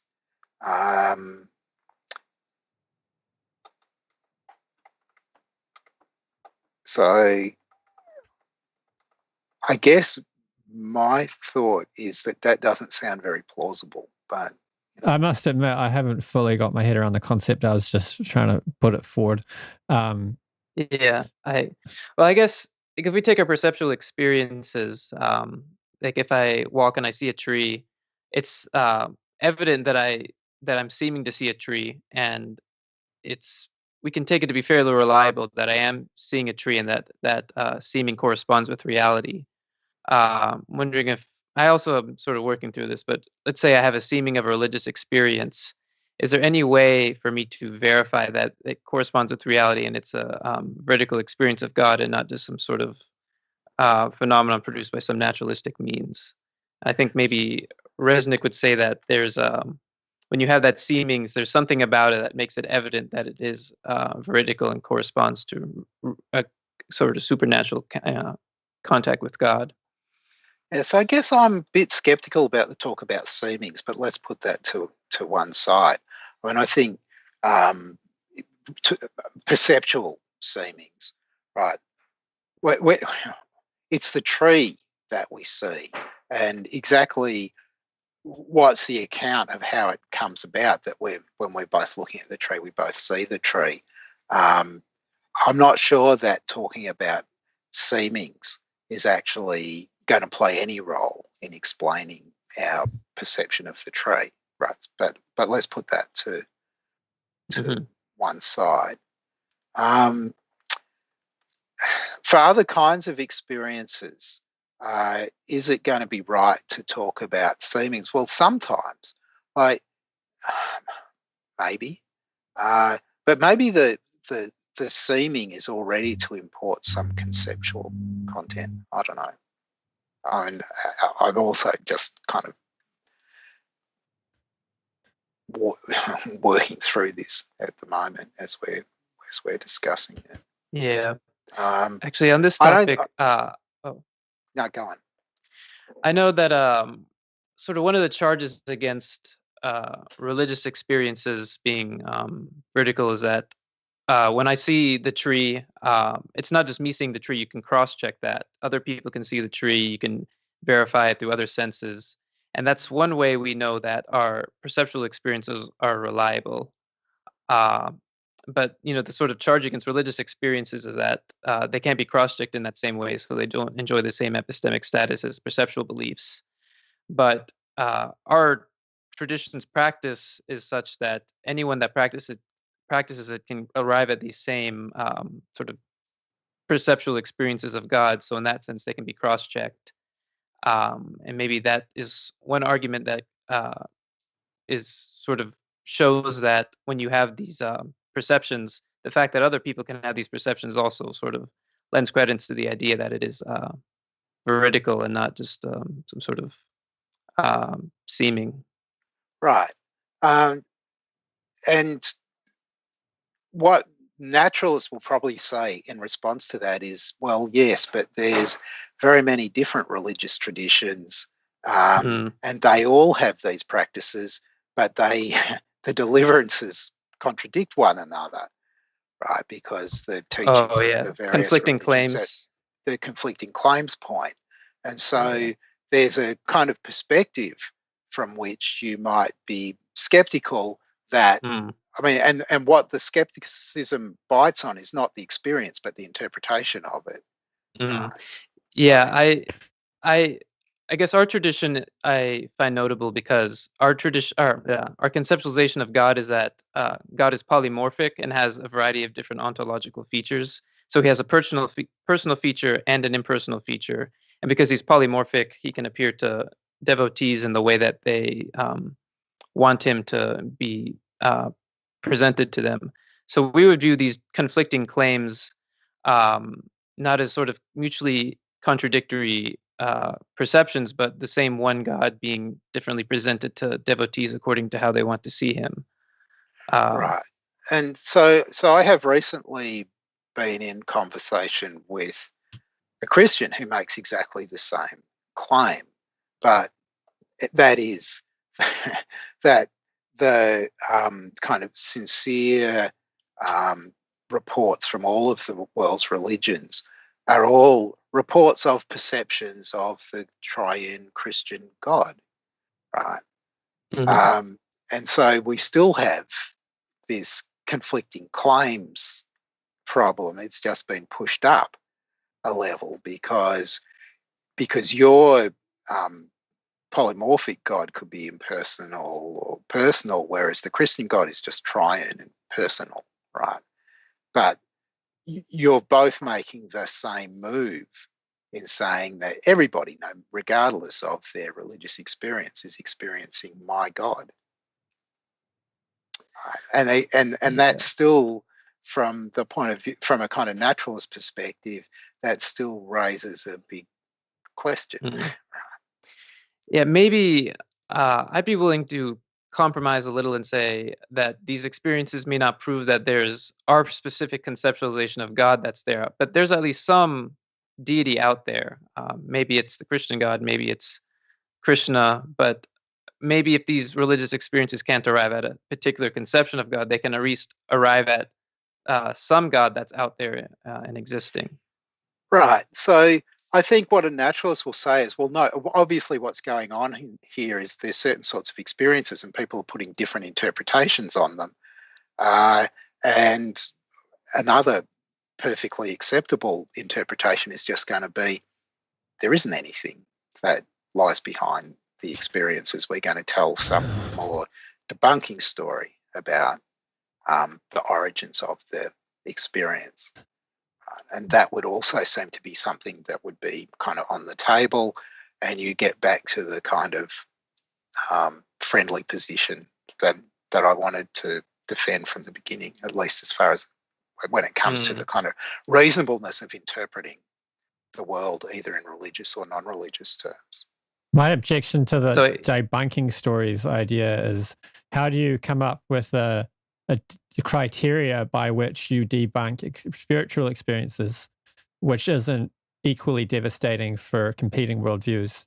Because if you're not trusting your, what I'm calling intuitions and experiences, then what have you got left? So, but we weren't disputing the trustworthiness of things like perceiving the tree or the car or remembering what you learnt in elementary school when you were doing arithmetic and so on. There's lots and lots of stuff that we all agree we can rely on our faculties to deliver. And part of what, I mean, this was a point that was just made, part of what makes us confident about these things is the universal cross-checking that we do.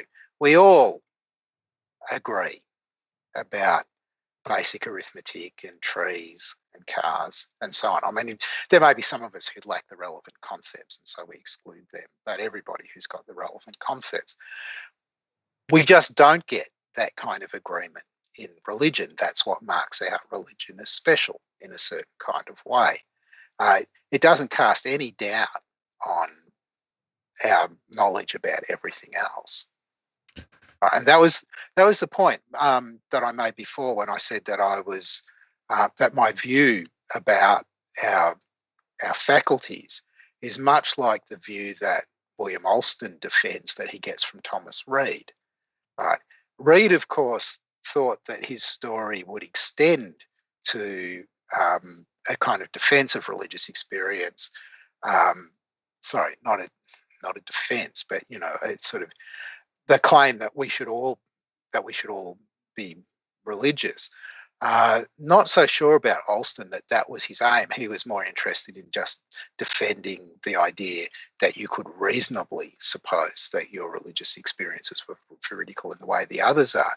But the point I want to take from it is just that you can take a story where you accept the reliability of perception, memory, and so on, but not have it extend to areas where there's just massive disagreement, like religion, because obviously in that case there's something not quite veridical going on. Well, if we bring in virtue epistemology, that people who are qualified to have these experiences have them, and they've qualified themselves by purifying their heart or elevating their consciousness.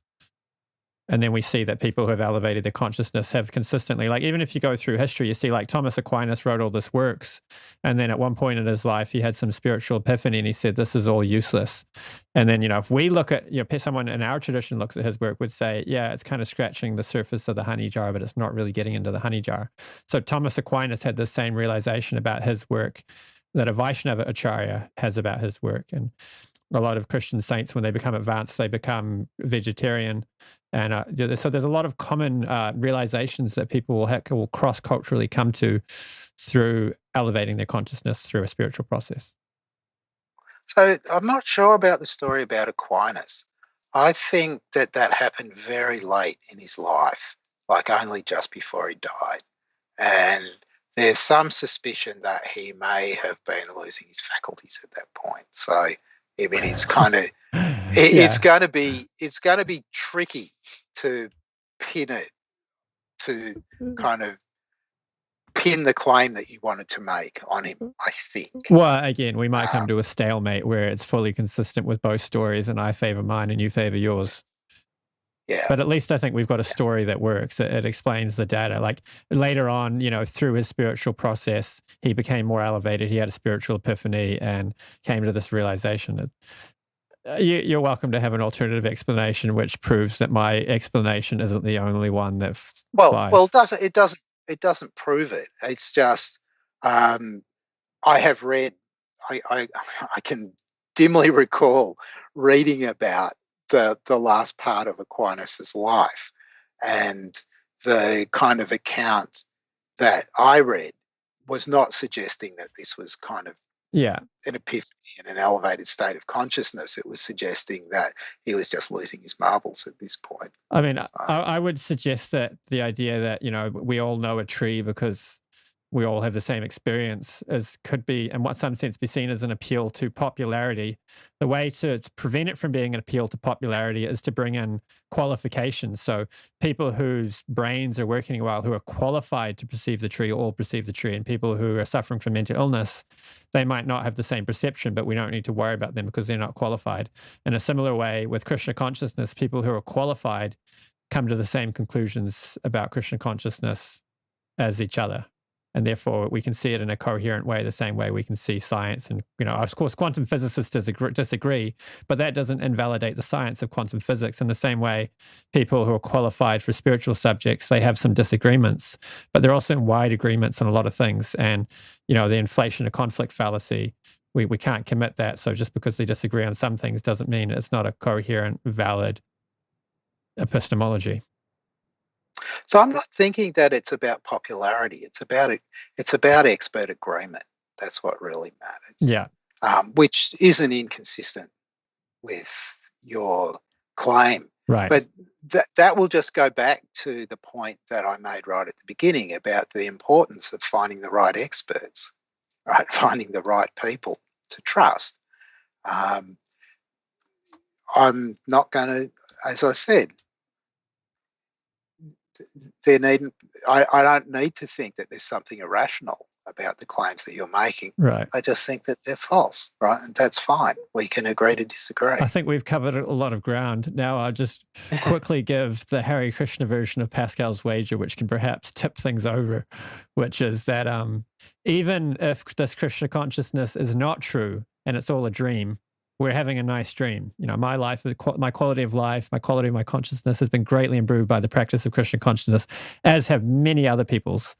And so even if it's not true, it's wonderful. But if it is true, it's wonderful. And we've got a great destination we're going to. And we don't believe in an eternal hell or anything like that. So doesn't have the same force of Pascal's wagers, the way he formulated it.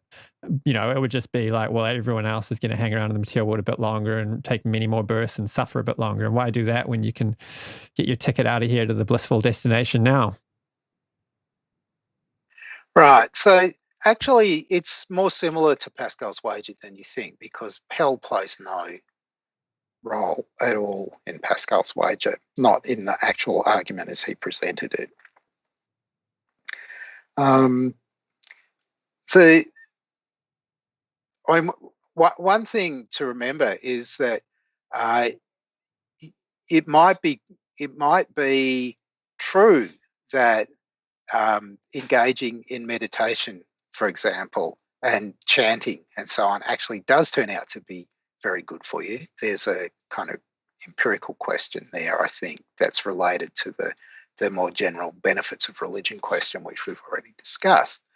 But you can do those things without forming the beliefs. I mean, it's then going to be another question whether what's delivering the benefits is the believing as opposed to, accepting the doctrine as opposed to the practice. Right, so there's just a couple of thoughts. But in that case, isn't it still better to believe than not to believe? Even though, well, I can't see what advantage there's going to be in believing if you get the benefits in this life, right? What Arjuna said was, that you feel much more relaxed and happy in this life. Well, those benefits are going to be available to people so there's an empirical question. Why, okay, is it the beliefs or is it the practices that are responsible for that? I think the beliefs are part of it, but you can also suspend your disbelief, and the beliefs can come as a result of the practice through you becoming qualified to experience the spiritual reality or to comprehend the proofs for the spiritual reality. I think it is different from Pascal's wager because he made it very powerful by applying infinites. Like you've got a non-zero possibility that God exists, and you've got an infinite amount of hell and torment if he does exist. And you don't practice. That's not in there. But you have okay. Well, that's how you have people an argue infinite it. amount of happiness in heaven. People argue that infinite hell thing is part of his premises. I know Rationality Rules in his video debunking it, he pulls that out. Yeah. But it's just not in there. It's not in the text. But I think I don't think it's, I haven't studied it, but I don't think the way I've heard people use it, they don't include this, that the religion should have practical benefits here and now in their reading of Pascal's wager. So Pascal gave 3 wagers, and the first one, the first one is actually one on which he claims that you'll be better in this life. Okay. If you practice his religion than if you don't. And then he recognizes that that's a pretty strong claim And so he moves on. He says, okay, maybe you're not persuaded, but let me add. And then he gives a second version of the argument. And then he says, one where it's 50-50, whether God exists or not. And he says, well, maybe you're not persuaded by that. And then he gives the argument that you mentioned, the final formulation, where it's just any positive probability will do. Right. Okay. I think we've covered a lot of ground. There was one comment, a question for Dr. Oppy. Given the data available for how beliefs are formed involuntarily and unconsciously, would you agree that one should not trust someone who claims a state of epistemicism with regard to a God? I don't know. So what's epistemicism? I don't know what that word means. I looked it up and I find agnostics or epistics. Okay, but then what's an epistic? Okay, that question might not work if you're not familiar with that word. Maybe he'll throw it in the comments, but I'm not going to Google to see what the word means just now. I don't know how you guys are doing for time, but if you have time, we can fly through a few more of these clips for atheists because I think that's fun. There's no more questions, or I'll check. If you guys have questions, you can throw them in. Start your comment with question marks so that I can find them easily. Oh, here. Wait, he threw another comment in. Let me bring that one up. I think the question of something corresponding to reality. Oh, no. I don't know if you meant that as a question. They might just be discussing amongst themselves. So, yeah.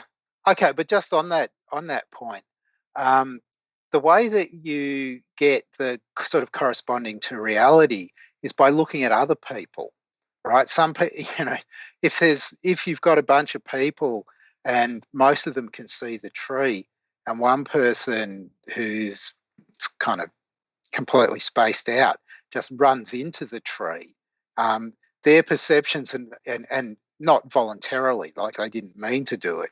It's just that because of the drugs that they're under the influence of, their perception of reality is just not connecting with reality at all, right?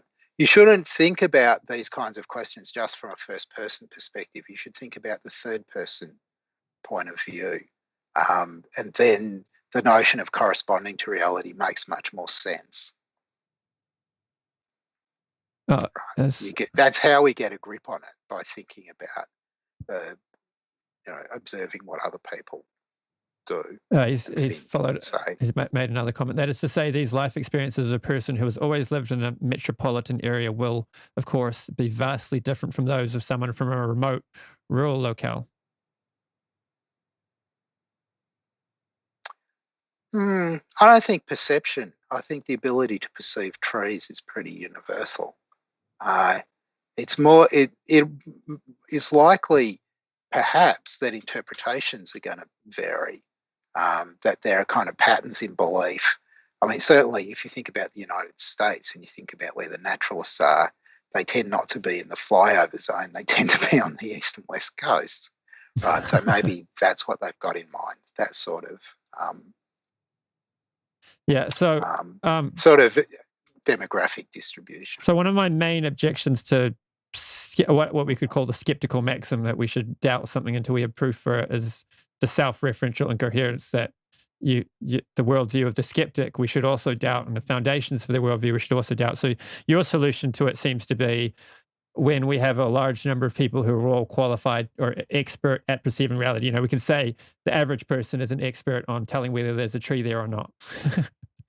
So then it's not an appeal to popularity, and it's an appeal to expertise.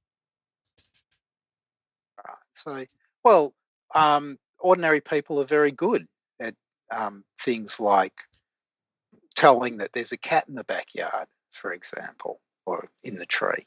And then maybe that's not. And then we build on that we have expertise, or what we call qualifications. The Sanskrit word is adhikar, for the ability to perceive the spiritual reality, and people who practice this. Let's say, 60 or 90% of people who practice Krishna consciousness in the prescribed fashion for, a year and a half, come to the conclusion that there's a lot of truth to the theology. Then we could say, by following that, they've, it's like getting a scientific education. They elevate their consciousness to the point where they're able to perceive the truth of this. So then we have the same kind of thing that you have for a tree. Right, and presumably practitioners of every other religion will say the same kind of thing as well. And that's, I'm not going to get into an argument with you about it. Well, one solution to that, which of course this would be debatable, but the solution could be that, like the ascending levels of realization, you get people waking up and saying, oh, this is real life, but you don't get people waking up and saying, oh, I've fallen into a dream. That was my real life. That's not very common anyway, if that happens. So you might get people, Muslims becoming Hare Krishnas or Christians becoming Hare Krishnas, but it might be somewhat rare for a Hare Krishna to become a Christian because of the ascending levels of realization. So that might be true. I have no idea about the kind of deconversion rates for nor do I, but religions. Right. So and it would be interesting to kind of collect some data. Yeah, I'd love some good social science. There's so much social science work that needs to be done that isn't being done in these fields. To play devil's advocate, though, it'd probably be also tough because the reason for deconversion might not be you found a better metaphysical ideology, but you just found better friends, a better social network. Could also problematize things for that reason. Right. There are kind of interesting cases of deconversion, though, where philosophers write extended accounts of their deconversion. So maybe you could sort for kind of high quality. Yeah, you'd have to sort. I mean, there's stories of devotees in hospital in Fiji, and the devotees don't go and visit her. The Christians come and visit her. When she gets out of hospital, she becomes a Christian. That kind of thing's not surprising. But so you'd have to sort those kind of cases out. Yeah. Oh, I should check if if people dropped any questions down. No one started anything with question marks. So we're pretty much at 2 hours, so maybe you guys need to go. But if you've got time, I think it would be fun to go through some more of these clips from atheists, and we could just quick fire them.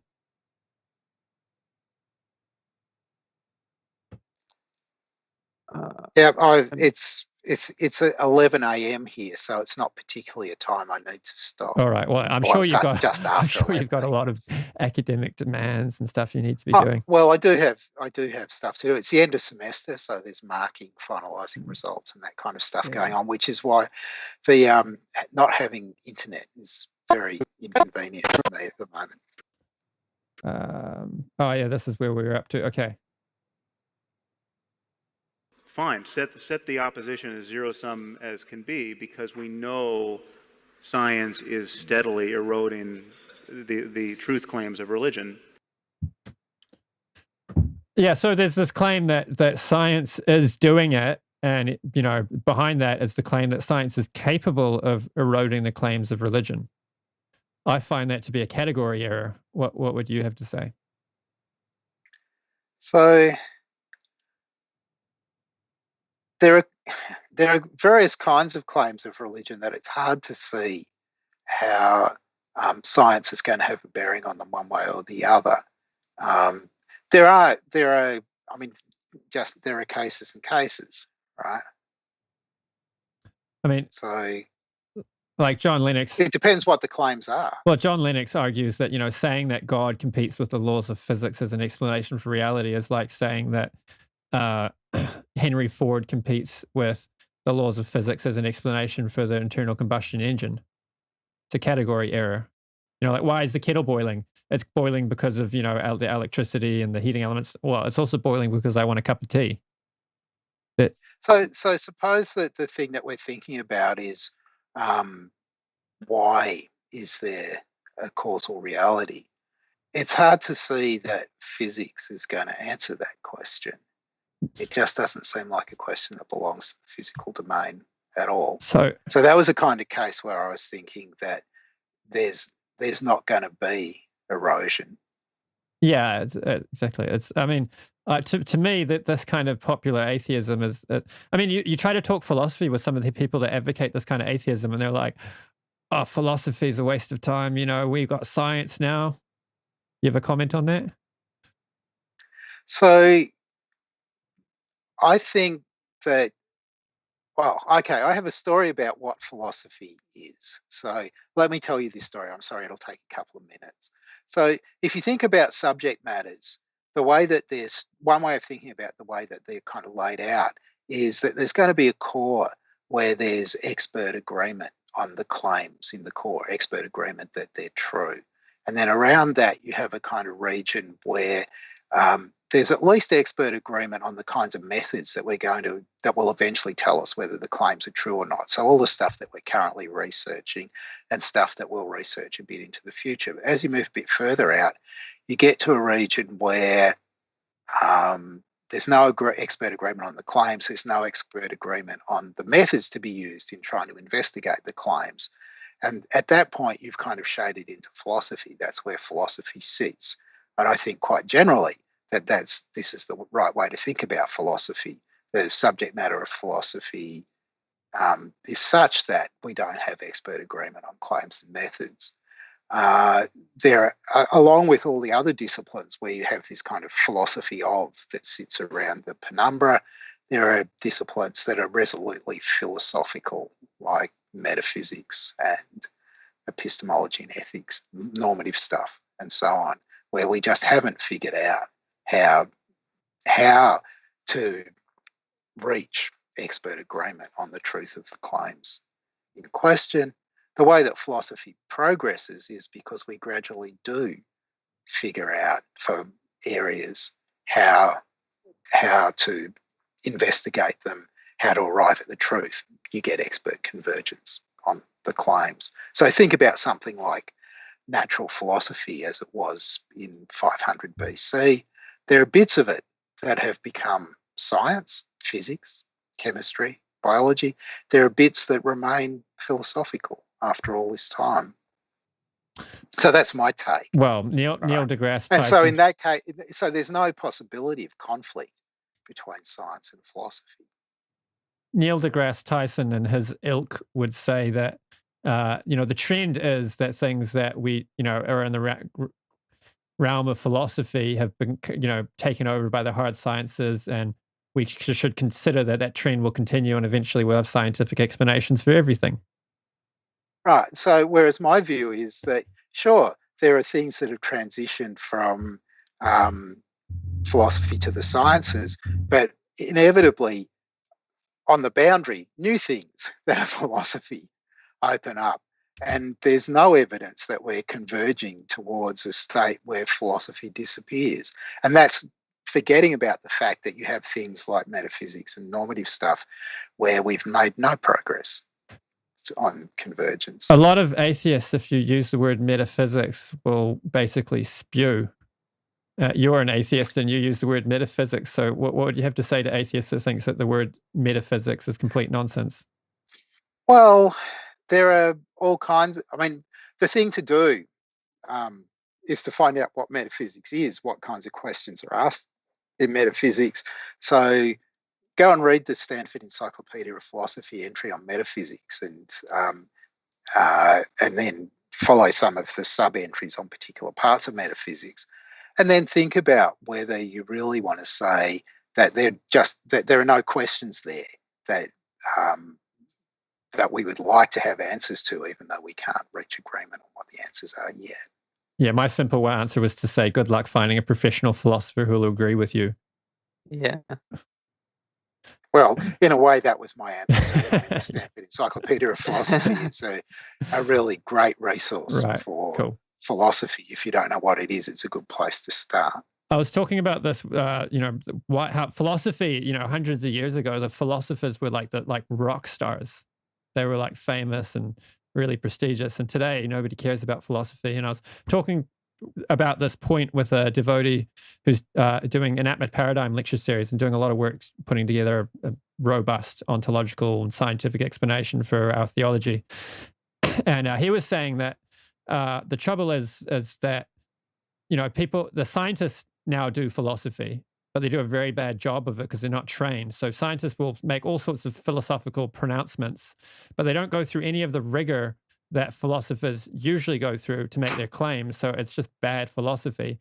And then the public thinks that they're just getting science, but really they're getting bad philosophy. So all the sort of buzz that used to be in philosophy is now in science, but it's lacking all the rigor of philosophy. It's tricky, isn't it? So, I mean, what you say about rock stars is kind of true. When Kant was dying, he went for a ride in his carriage, and when he came home, there were enormous crowds gathered around his house because they knew he was dying. They wanted the last chance to see him. Right? You can't imagine that happening to a contemporary philosopher. So,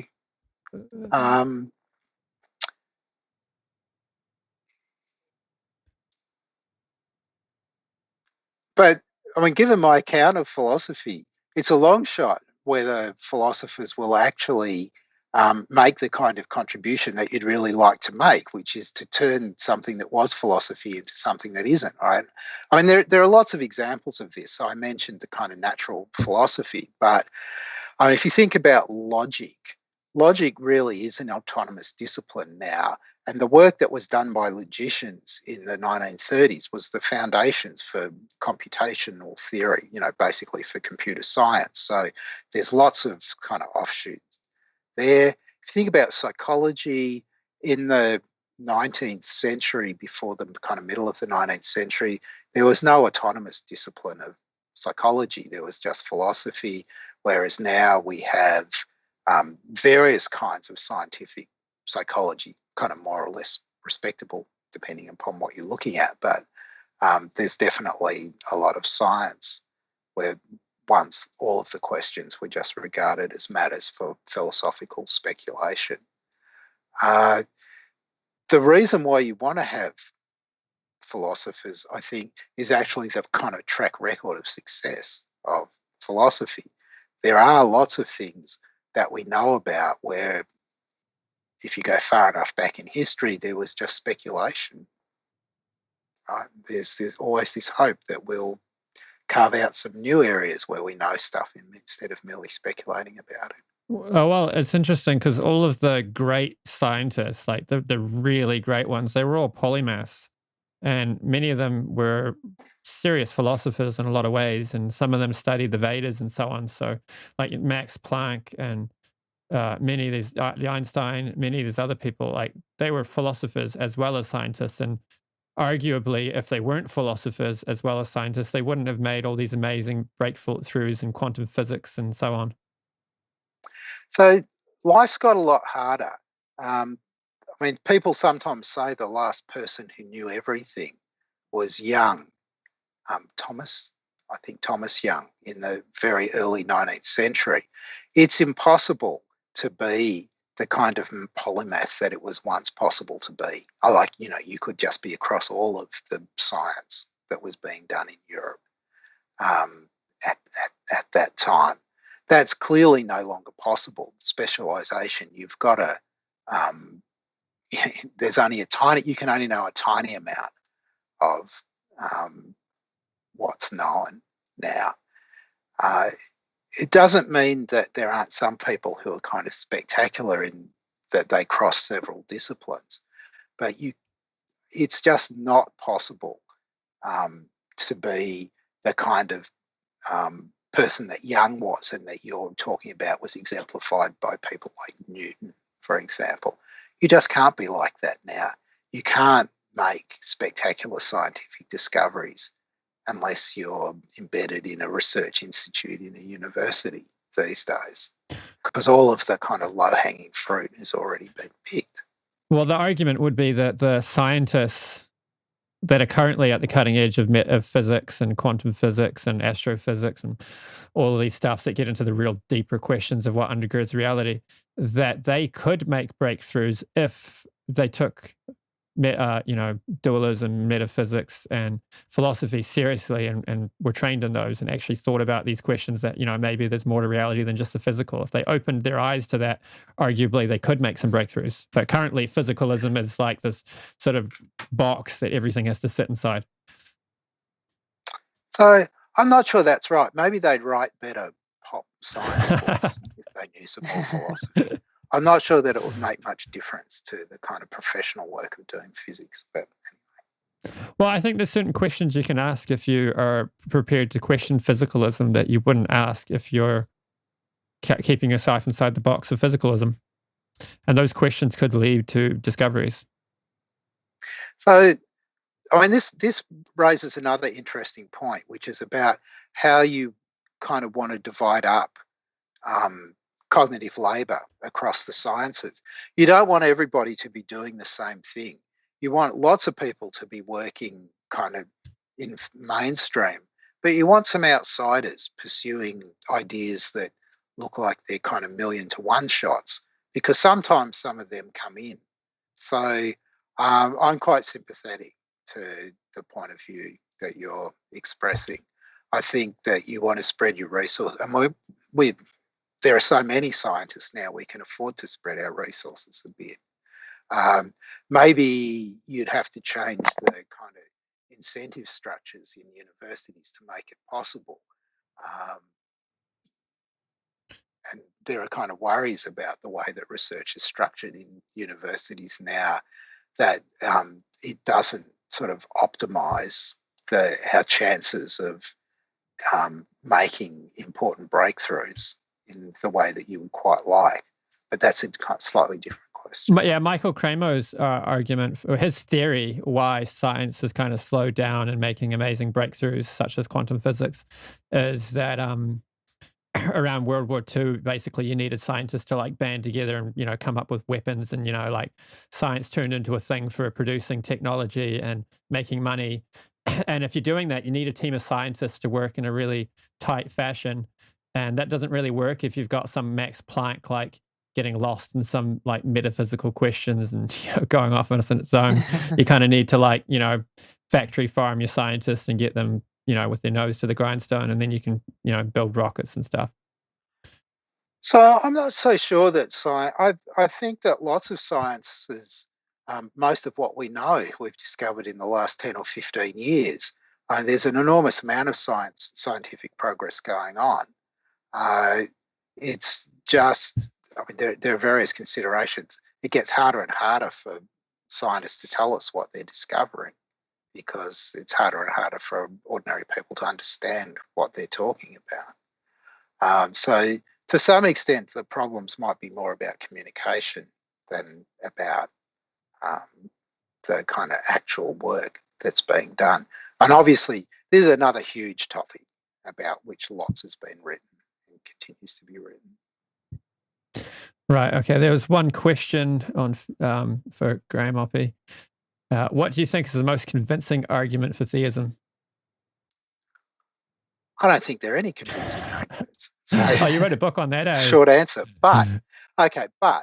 So what the person I think who came closest to having the right approach was Richard Swinburne. I'm not a Bayesian, so I think that he didn't quite have the framework right. But the idea that you want to, and I also think that what he should have done isn't made the argument comparative. So he just has this argument where he wants to arrive at a kind of verdict that's just about theism, and his view is that it's, you know, it gets a 97% likely to be true or something on the calculation that he does.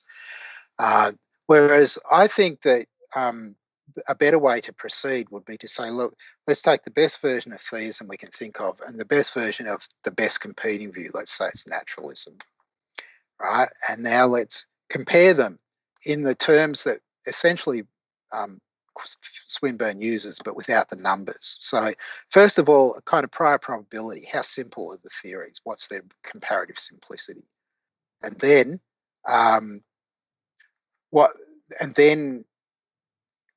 add in the evidence.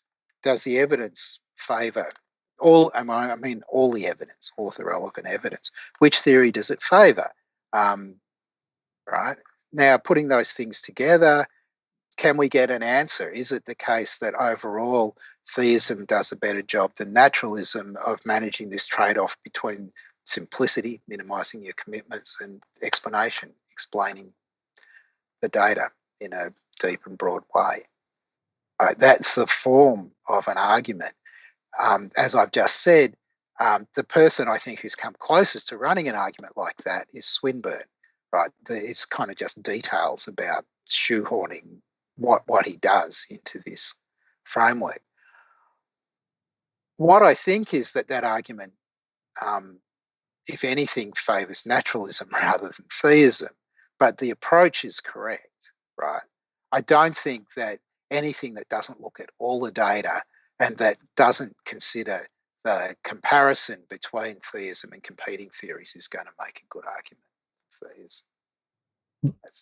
Someone's actually more on that point. Akshay was talking about something related to that, which is that perhaps we could advance an argument, or do you want to describe it about intellectual biases? Oh, yeah.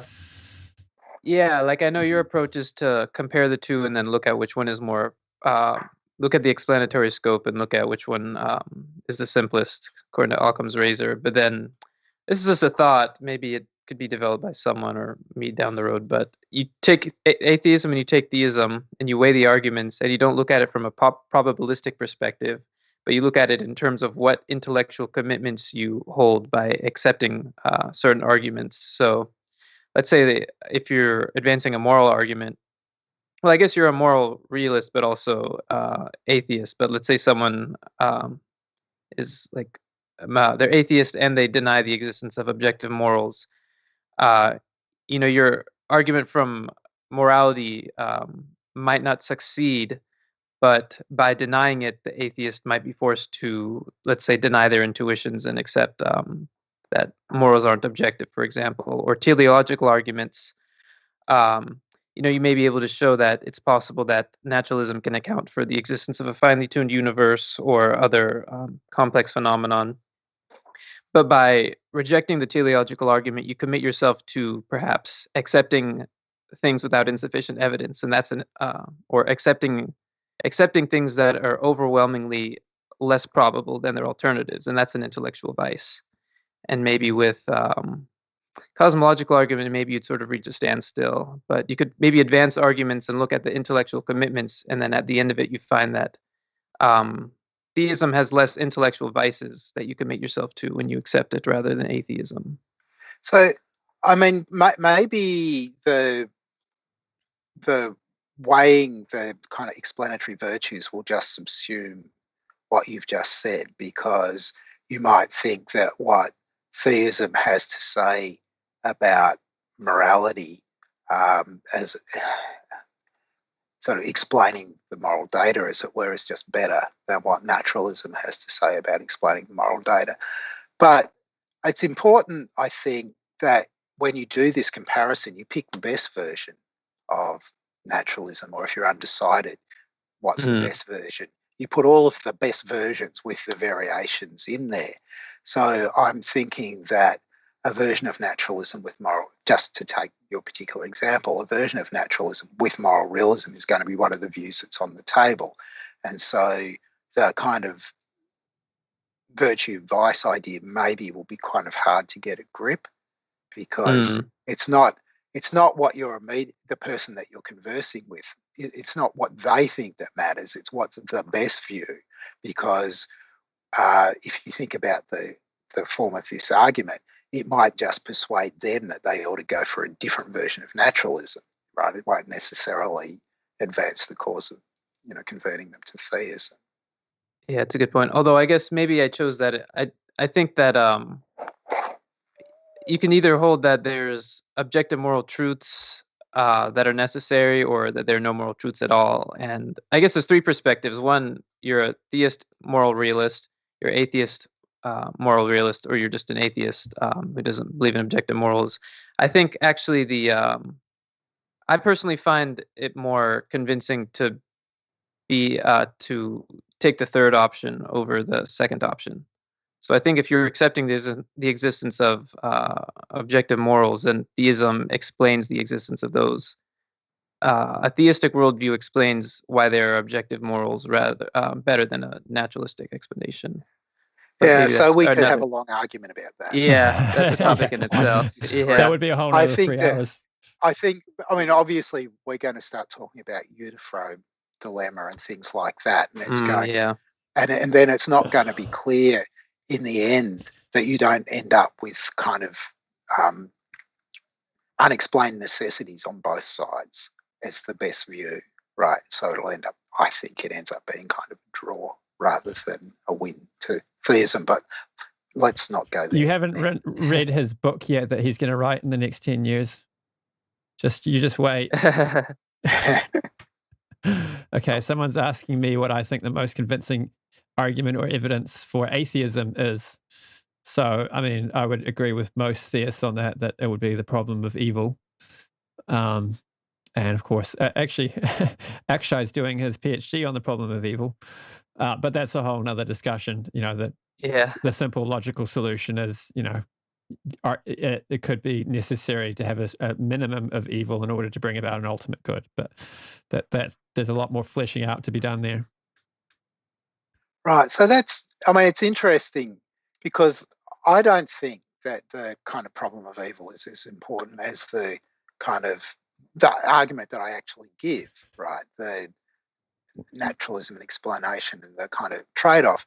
And there are a few more theists who are agreeing with me about that the kind of strongest argument is the sort of from the standpoint of theoretical virtue, naturalism is slightly more virtuous than theism. That's a stronger argument than any of the problem of evil. I mean, I can see where you're coming from. The problem of evil is actually a theological argument. You're in the realm of theism once you're arguing. You're talking about the nature and qualities of God. You're not talking about whether God exists. So God could exist and not be all good, and he would still exist. So it's, of course, you could argue he wouldn't be worshipable if he wasn't all good. So maybe that wouldn't quite be God as we normally use the word. I'd actually disagree there. I think one of the strategies the atheist has to disprove the existence of God or show that naturalism is more likely is to show that the idea of God is somehow this incoherent thing to begin with. And you can raise the problem of evil without committing yourself to the existence of God to show that inconsistency.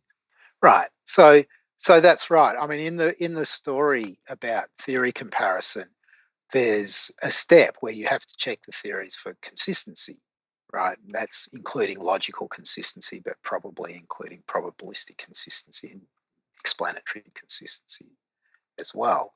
I'm just assuming that because none of the arguments is successful, that we're going to move to the next stage where we compare the theories on the evidence. But I do think that the record of attempts to show that naturalism or theism is logically inconsistent is just a total failure. Nobody succeeds in those tasks. That's my view. I mean, whether the problem of evil is a theological argument is perhaps gets into a semantic debate, but like if you want to show that my mathematical proof is incoherent, you're in the realm of mathematics. So if you want to show God's incoherent, you could argue that it's in the realm of theology. But you can still use it as a proof against God's existence because something that's incoherent arguably can't exist. Right. So if you're going to show that theism's inconsistent, you're going to have premises that from theism, there are going to be claims about God in there. Yeah. Okay. I think contemporary philosophy of religion, anyway, there's a lot of overlap between that and theology. I mean, it's not always explicit, but it's sort of, you read stuff, it's kind of implied or it's there in the background if it's not made explicit. All right, we've got another question. If a person claims to not believe a God or cannot believe a God does or does not exist, does one have the burden of proof for the claims that such a state exists? And that one is actually in said state of non-belief. So, can I say something about this? So, there's a paper by David Lewis, "Evil for Freedom's Sake," I think, where he ends up with this claim where he says something like this. He's just done this long discussion of the problem of evil, and he says, there will be people who want to play on debating the existence of proof, but that's not the method of philosophy. Are we lawyers? ? Right? There is no such thing as burden of proof in philosophy. That's a concept that's completely alien to philosophy. It belongs to the law. You don't incur if you've got beliefs, you don't incur any obligation to convince other people to agree with you. Right, but if you're engaging in polemics, then you have a burden of proof. Sure. If I want to persuade you to change your mind, then it's partly up to me to give you consideration sufficient that you ought to change your mind. If you don't change your mind, but the considerations that I've advanced are such that you should have, then I've discharged my burden. It's kind of irrelevant whether I succeed or not, because that partly depends on you. All right, should we play some more clips?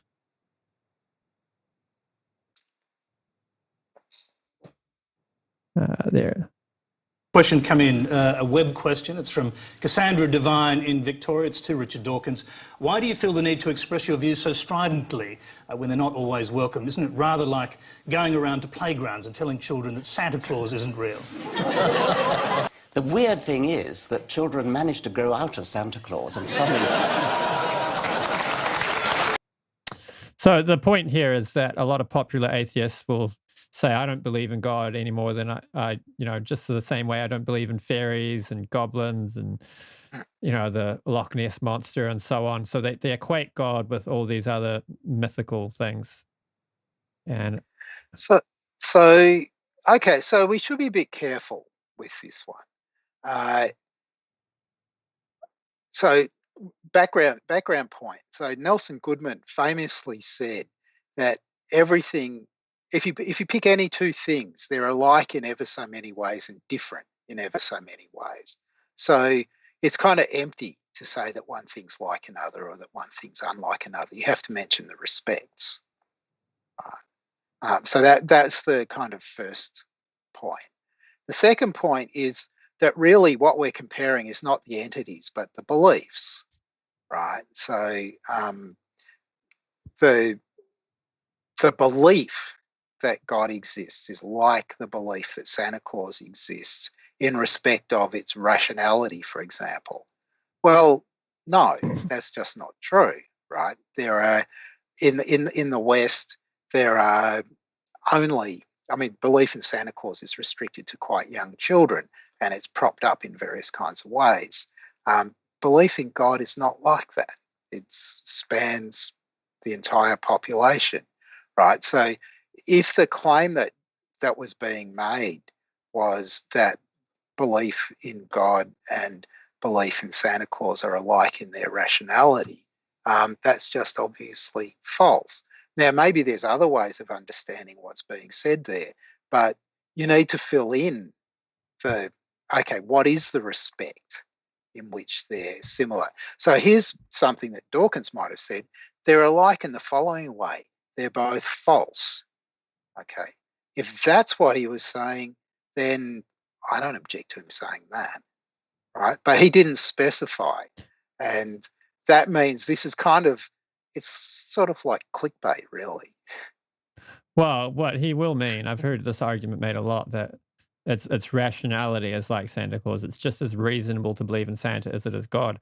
My argument... Okay, and in that case, I just think, well, that's obviously false. Because, Santa Claus doesn't solve any philosophical problems the way God's existence does, for example. But also it's just that there's a whole lot of stuff we know about belief in Santa Claus, right? About the way that it's propagated, about the interests, in particular the kind of commercial interests that are served by propagation of the belief and so on. And we just don't have similar information that we can pin on religious belief. Right? It's not an accident that the only people who believe in Santa Claus are kids under the age of about 6 or 7. The argument John Lennox gives against his one-liner is we don't have people coming to belief in Santa Claus in adulthood the way we do theism. Yeah, so that's maybe that's a pithier way of encapsulating some of the things that I just said. Sure. Cool. All right, let's do another one. I have no problems if, as we probe the origins of things, we bump up into the bearded man. If that shows up, we're good to go. Okay? Not a problem. There's just no evidence of it. And this is why religions are called faiths, collectively. Because you believe something in the absence of evidence. I think this kind of view could perhaps be called epistemological empiricism. Or, that's not the word, is it? Imperialism, yeah, where it's like sort of this bullying thing that, we've got, you need to have the same kind of proof that we have, and only proof that, conforms to what proof for science, counts, and like none of these philosophical arguments or intuition or anything carry any weight. So on my story, the way that I told it when you were comparing the two worldviews, there was lots of stuff that counted as relevant evidence. Right. So I would just say directly that your conception of evidence, whatever it is that you're operating with, is different from the conception of evidence that I'm going to operate with when I'm comparing the merits of theism and naturalism. Back on that point of belief being similar to Santa Claus, it reminds me of an intelligent design argument I heard that, you get people saying in defense of evolutionary theory that it's just as proven as gravity. And then the retort is, you don't find physicists saying gravity is just as proven as the theory of evolution. So they're obviously not quite the same thing.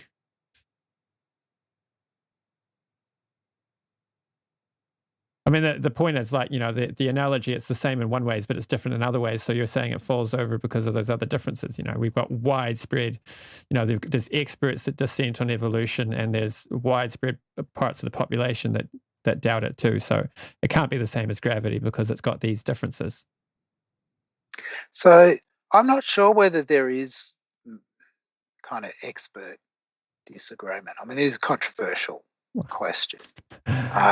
There's so much of the life sciences that relies on evolutionary theory. So it depends.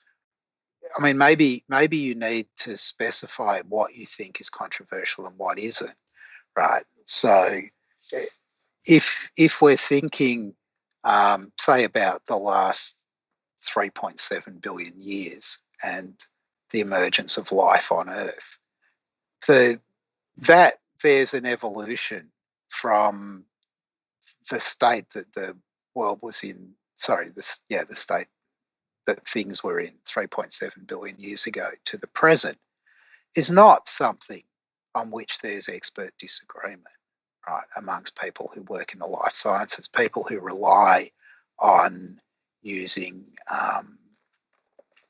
genomic mapping, for example, or various other kinds of things. That's just not controversial in the sciences, and it's not something that there's disagreement about. That may not be what you mean, though, because your question might be one about the fine-tuning of the universe or something like that, as a necessary condition for the evolution of life on Earth. And those questions just don't fall into the province of the people who are experts in the life sciences. Yeah, no, I did mean it with regard to the theory of evolution. And I didn't mean to open up this debate. I just thought I was drawing a parallel between your argument and an argument I heard from Stephen Meyer. But just quickly, the idea that the evolution theory that they use to, for antibiotic resistance and similar things like that is different from the evolution that would be required for species to change, in the same way that me walking is evidence that I can travel distance given enough time, but that's not evidence that I can walk from New Zealand to Australia, because there's chasms, there's an ocean in between, and you could draw the analogy out and say there's chasms and mountains and so on which can't be traversed by foot. Right. So I actually think that we probably should just move on. Yeah, totally. Yeah. It's just you said something, and actually, you want to say something? On this point, I should probably head out. Well, maybe we can wrap it up at this point. We've been going nearly 3 Yeah, hours. we have been. I've got a few Okay. more clips, but we have been going for quite a while. Just see if there's any I particularly want to play. That one. Oh yeah, Sam Harris reckons he solved the is-ought problem. Maybe we can quickly do that one and then we'll wrap up. Yeah. But I'm saying, at bottom, these are also truths about biology and neurology and psychology and sociology and economics.